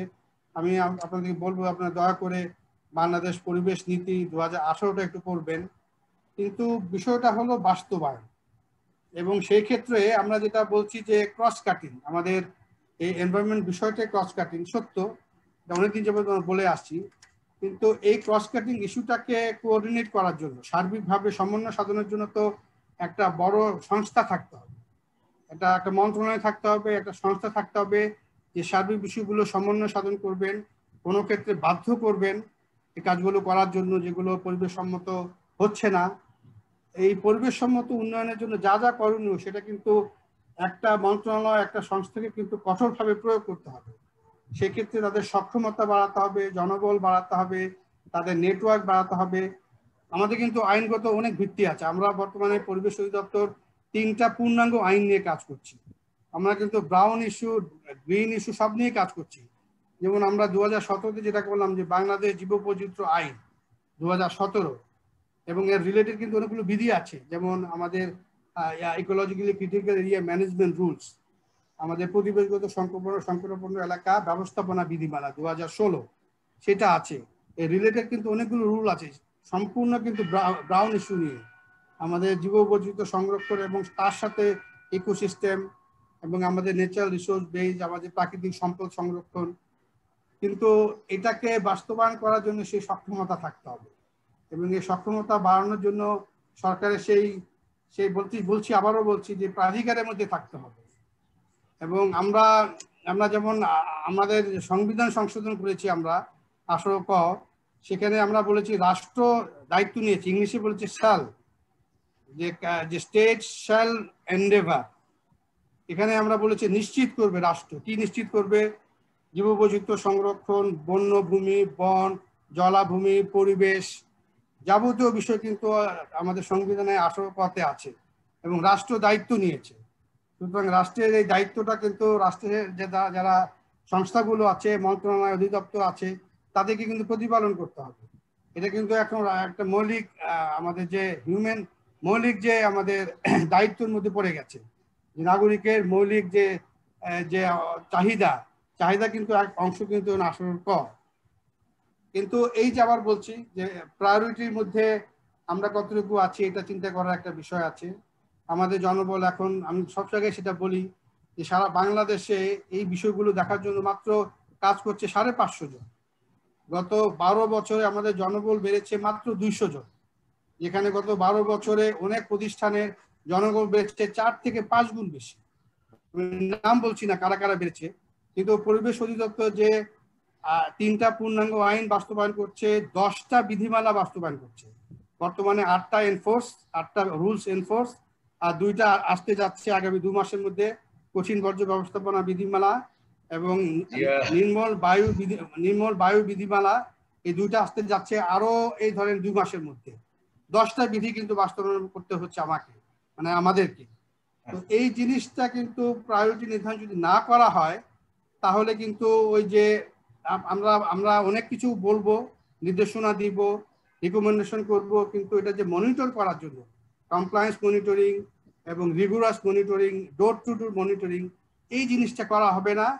আলটিমেটলি কিন্তু আমাদের এই জিনিসগুলো কাগজেই থাকবে, যে আমরা একটা কাগজ দিলাম, এই কাগজগুলো বাস্তবায়ন করতে হবে বলে দিলাম, মাঝে মাঝে গিয়ে আমরা এনফোর্সমেন্ট করলাম, ড্রাইভ দিলাম, আমরা শাস্তি দিলাম। যেমন আমরা ধারা 7-এর আওতায় গত 2 বছরে প্রায় 1.5 কোটি টাকা আমরা জরিমানা করেছি। জরিমানা না, এটাকে বলে কম্পেনসেশন, ক্ষতিপূরণ আদায় করেছি। কিন্তু যাদের পয়সা আছে তাদের কাছে এই 1.5 কোটি 2 কোটি টাকা কিচ্ছু না। তো গত কিন্তু 10 বছরে আমরা কিন্তু 157 কোটি টাকা আদায় করেছি, তাদের কাছে 197 কোটি টাকা কিচ্ছু না। আমাদের যে এখন যে 8,000 ইটের ভাটা আছে, এই 8,000 ইটের ভাটা যদি আমি মনিটর করতে চাই, আমার যে জনবল লাগে সেটা তো 100 ভাগের 1 ভাগও নাই।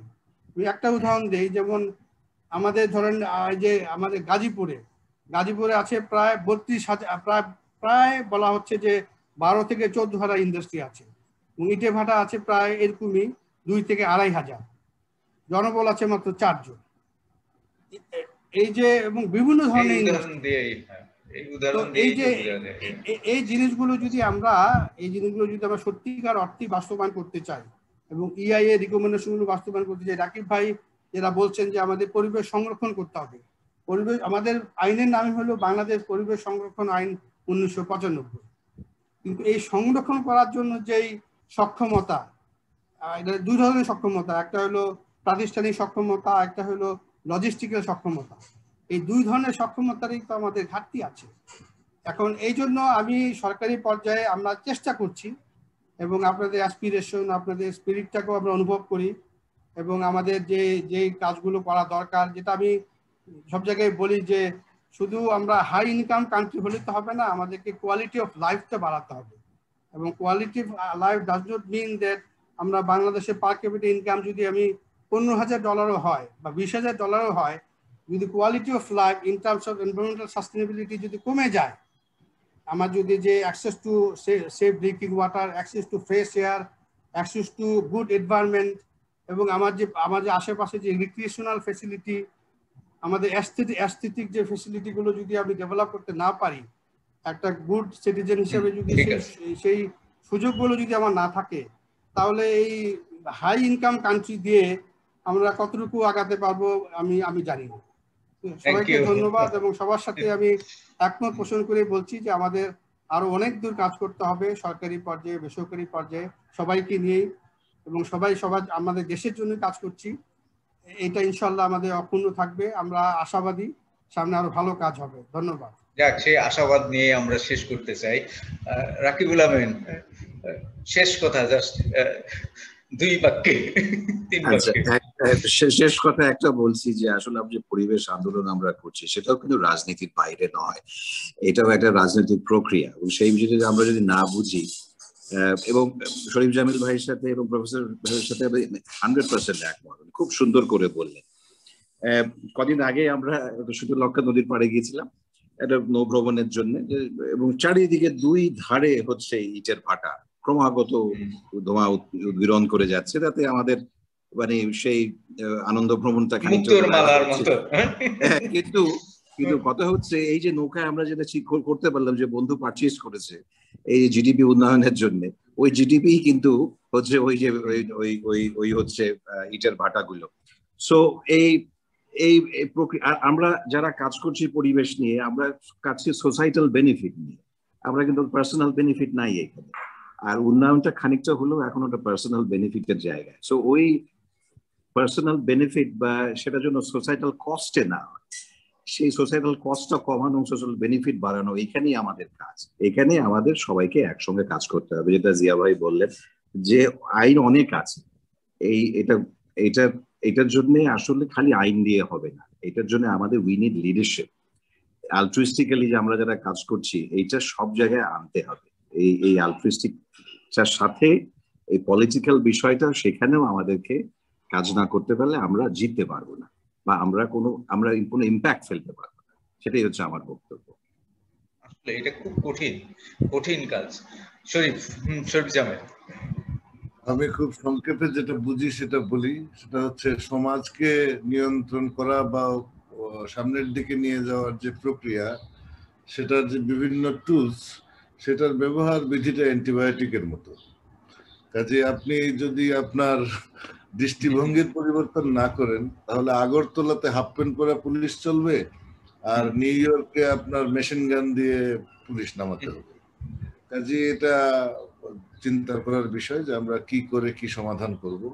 আমি যেটা মনে করি সেটা হচ্ছে আমাদের প্রথম দরকার হচ্ছে অন্তর্ভুক্তিমূলক সিদ্ধান্ত গ্রহণ এবং বাস্তবায়নের যে মাইন্ডসেট, সেটাকে প্রতিষ্ঠিত করা সর্বক্ষেত্রে। এটা নীতি নির্ধারণের বেলায়, সেটা বাস্তবায়নের বেলায়, সব জায়গায় যার জন্য করবেন তার কথাটাকে প্রথম শোনার প্রাধান্য দিতে হবে। সে তার নিজের জীবনের মধ্যে ধারণ করে বিজ্ঞান, তার নিজের জীবনের মধ্যে ধারণ করে তার সমাধান। কাজে সেটাকে যদি আমরা প্রাতিষ্ঠানিক পর্যায়ে প্রতিষ্ঠিত করতে পারি তাহলেই সম্ভব। আর দাতা গোষ্ঠীর বেলায় যেটা আমরা আলোচনা হলো, সবই ঠিক আছে, কিন্তু আমার দৃষ্টিভঙ্গিটা আরেকটু ব্যতিক্রম। সেটা হচ্ছে যে আমি যদি আমার পিঠে নেই, তাহলে তো আরেকজন দিবেই। আমার দায়িত্ব হচ্ছে আমি কোনটাকে আমার জন্য লাভজনক নেব, কোনটা নেব না, কোনটা নেব না। কাজে এই জায়গাটাতে আমাদের স্বাধীনতা নিজেদেরকে ধরে রাখতে হবে, এর জন্য মানুষকে সম্পৃক্ত করতে হবে সব কাজের সাথে। এটাই আমার শেষ কথা। আপনাদের যারাই যা বলছে গুরুত্বের সাথে শুনতে হবে, মিনিংফুল আলোচনা করতে হবে। ধন্যবাদ সবাই। মাহুর রহমান, এক লাইন, এক বাক্যে।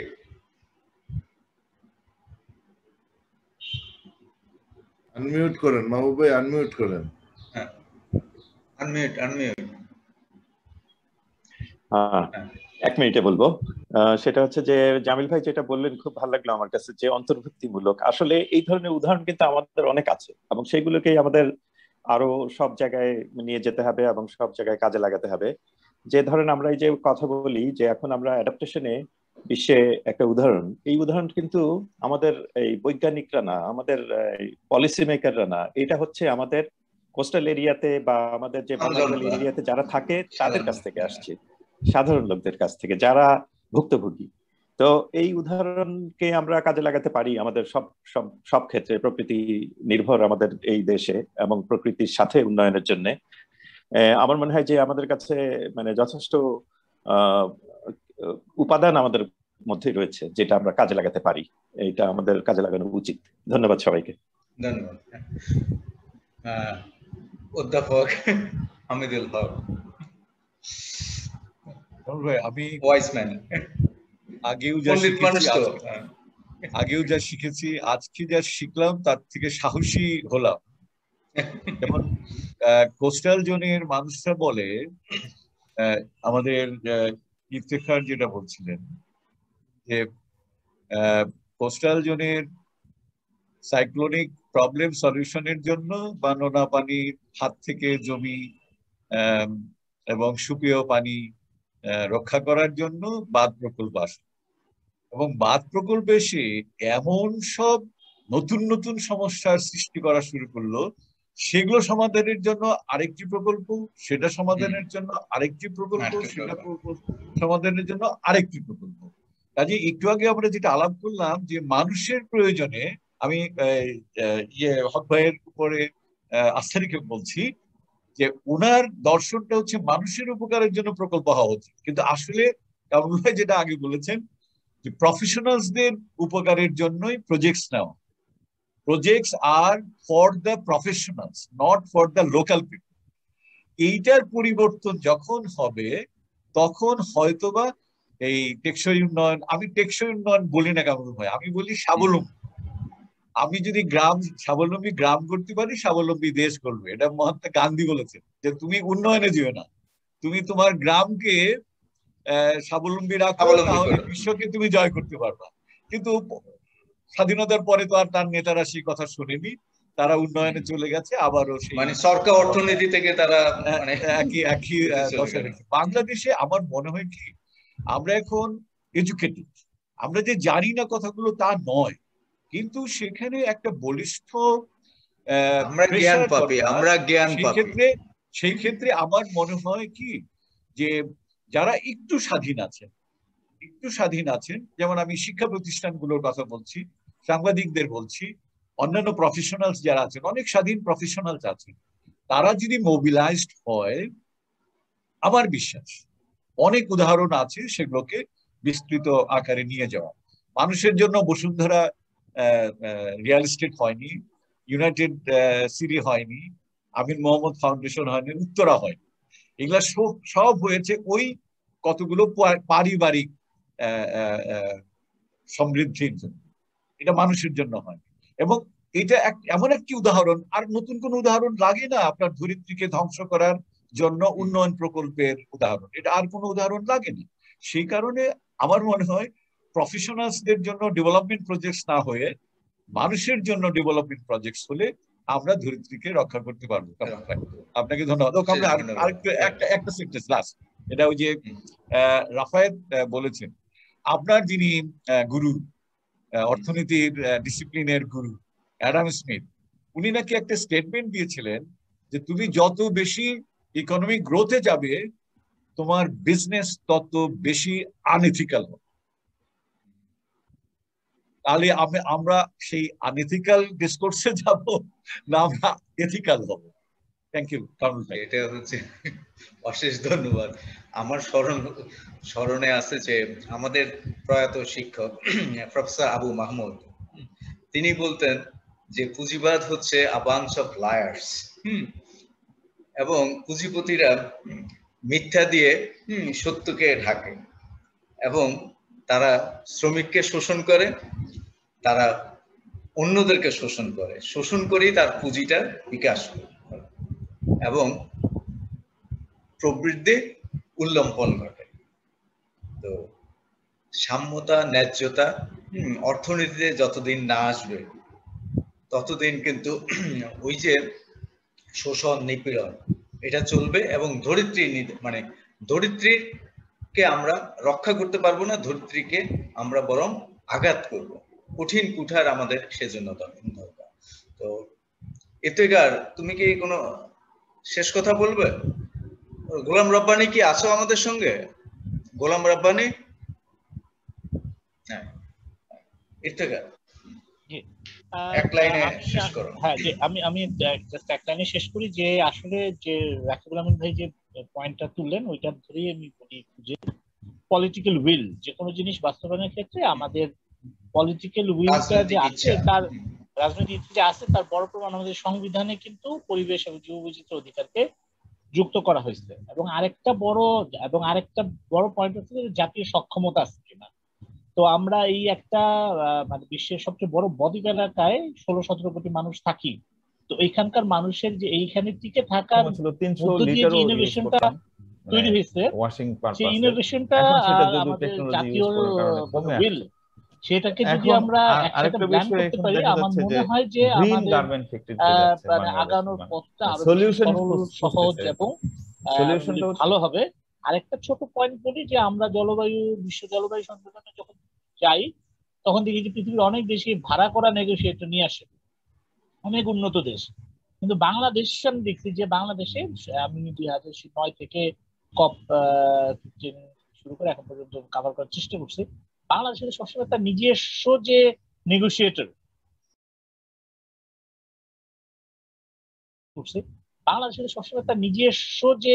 নেগোসিয়েটর তাদের উপর নির্ভর করে কিন্তু এখন পর্যন্ত নেগোসিয়েশনে আছে। সো আমাদের কিন্তু এই ক্ষেত্রে আমি বলবো যে অনেকগুলো জায়গায় সক্ষমতা আছে, কিন্তু ওই যে উইলটাকে যদি আমরা আসলে মিনিংফুলি বাস্তবায়ন করতে চাই এবং করি, আমার মনে হয় যে আমাদের এখানে অবশ্যই পরিবেশকে রক্ষা করি উন্নয়ন সম্ভব। ধন্যবাদ। তবে বাংলাদেশেও নেগোসিয়েটর আছে, তুমি ঠিকই বলেছো, কিন্তু যেমন এক সময় আমাদের মতিন ভাই বাঁকা থেকে তিনি যেতেন, আরো অনেকেই যেতেন, হ্যাঁ, কিন্তু সেই প্রসেসটা বন্ধ হয়ে গেছে। সেটি কিন্তু আসলে পুনরায় চালু করা দরকার। কারণ হচ্ছে তাহলেই সিভিল সোসাইটির ভয়েসটা রেইজড হবে, আমাদের আমজনতার কথাটা আমাদের নেগোসিয়েশনেও রিফ্লেক্টেড হবে, নেগোসিয়েশন পজিশনে রিফ্লেক্টেড হবে। কিন্তু আমরা এই মানুষগুলোকে বাদ দেওয়ার ফলে বা এই মানুষগুলোকে অবজ্ঞা করবার ফলে যেটা হয়েছে যে ওই যে সরকারের বাইরে যারা আছে তাদের রিফ্লেকশনটা এখানে কিন্তু আসে না। তো সেটা যদি না আসে তাহলে ওই যে আমরা ন্যাশনালি ডিটারমাইন্ড কন্ট্রিবিউশন বলে, it is neither nationally determined তাদের উপর নির্ভর করে কিন্তু determined by the people affected. It is determined by a handful people, a couple of people. So ওই বৃত্ত থেকে আমাদের বাইরে যারা আছে তাদের রিফ্লেকশনটা এখানে জীববৈচিত্র্য। তো সেটা যদি না আসে তাহলে ওই যে আমরা ন্যাশনালি ডিটারমাইন্ড কন্ট্রিবিউশন বলে, it is neither nationally determined নর determined by the people affected. It is determined by a handful people, a couple of people. So ওই বৃত্ত থেকে আমাদের কিন্তু বেরিয়ে আসতে হবে, তাহলেই আমরা দরিদ্রীকে রক্ষা করতে পারবো, আমাদের জীববৈচিত্র্য, প্রাণ বৈচিত্র্য রক্ষা করতে পারবো, আমরা নদীর প্রবাহটাকে বিঘ্নিত করব না। আমাদের এই যে ঢাকা শহরে যে খাল বিলগুলো ছিল, জলাশয়গুলো ছিল, যে মানে বন্য প্রাণী ছিল, বন ছিল, বাদার ছিল, সেই জিনিসগুলোকে আমরা পুনরুদ্ধার করতে পারবো, রক্ষা করতে পারবো। তাহলেই বাংলাদেশের জল সবুজে বাংলাদেশ আমরা গড়ে তুলতে পারবো, সমৃদ্ধ এক দেশ গড়ে তুলতে পারবো। আপনাদের সবাইকে অংশগ্রহণের জন্য অশেষ ধন্যবাদ। আবার দেখা হবে পরবর্তী পর্বে।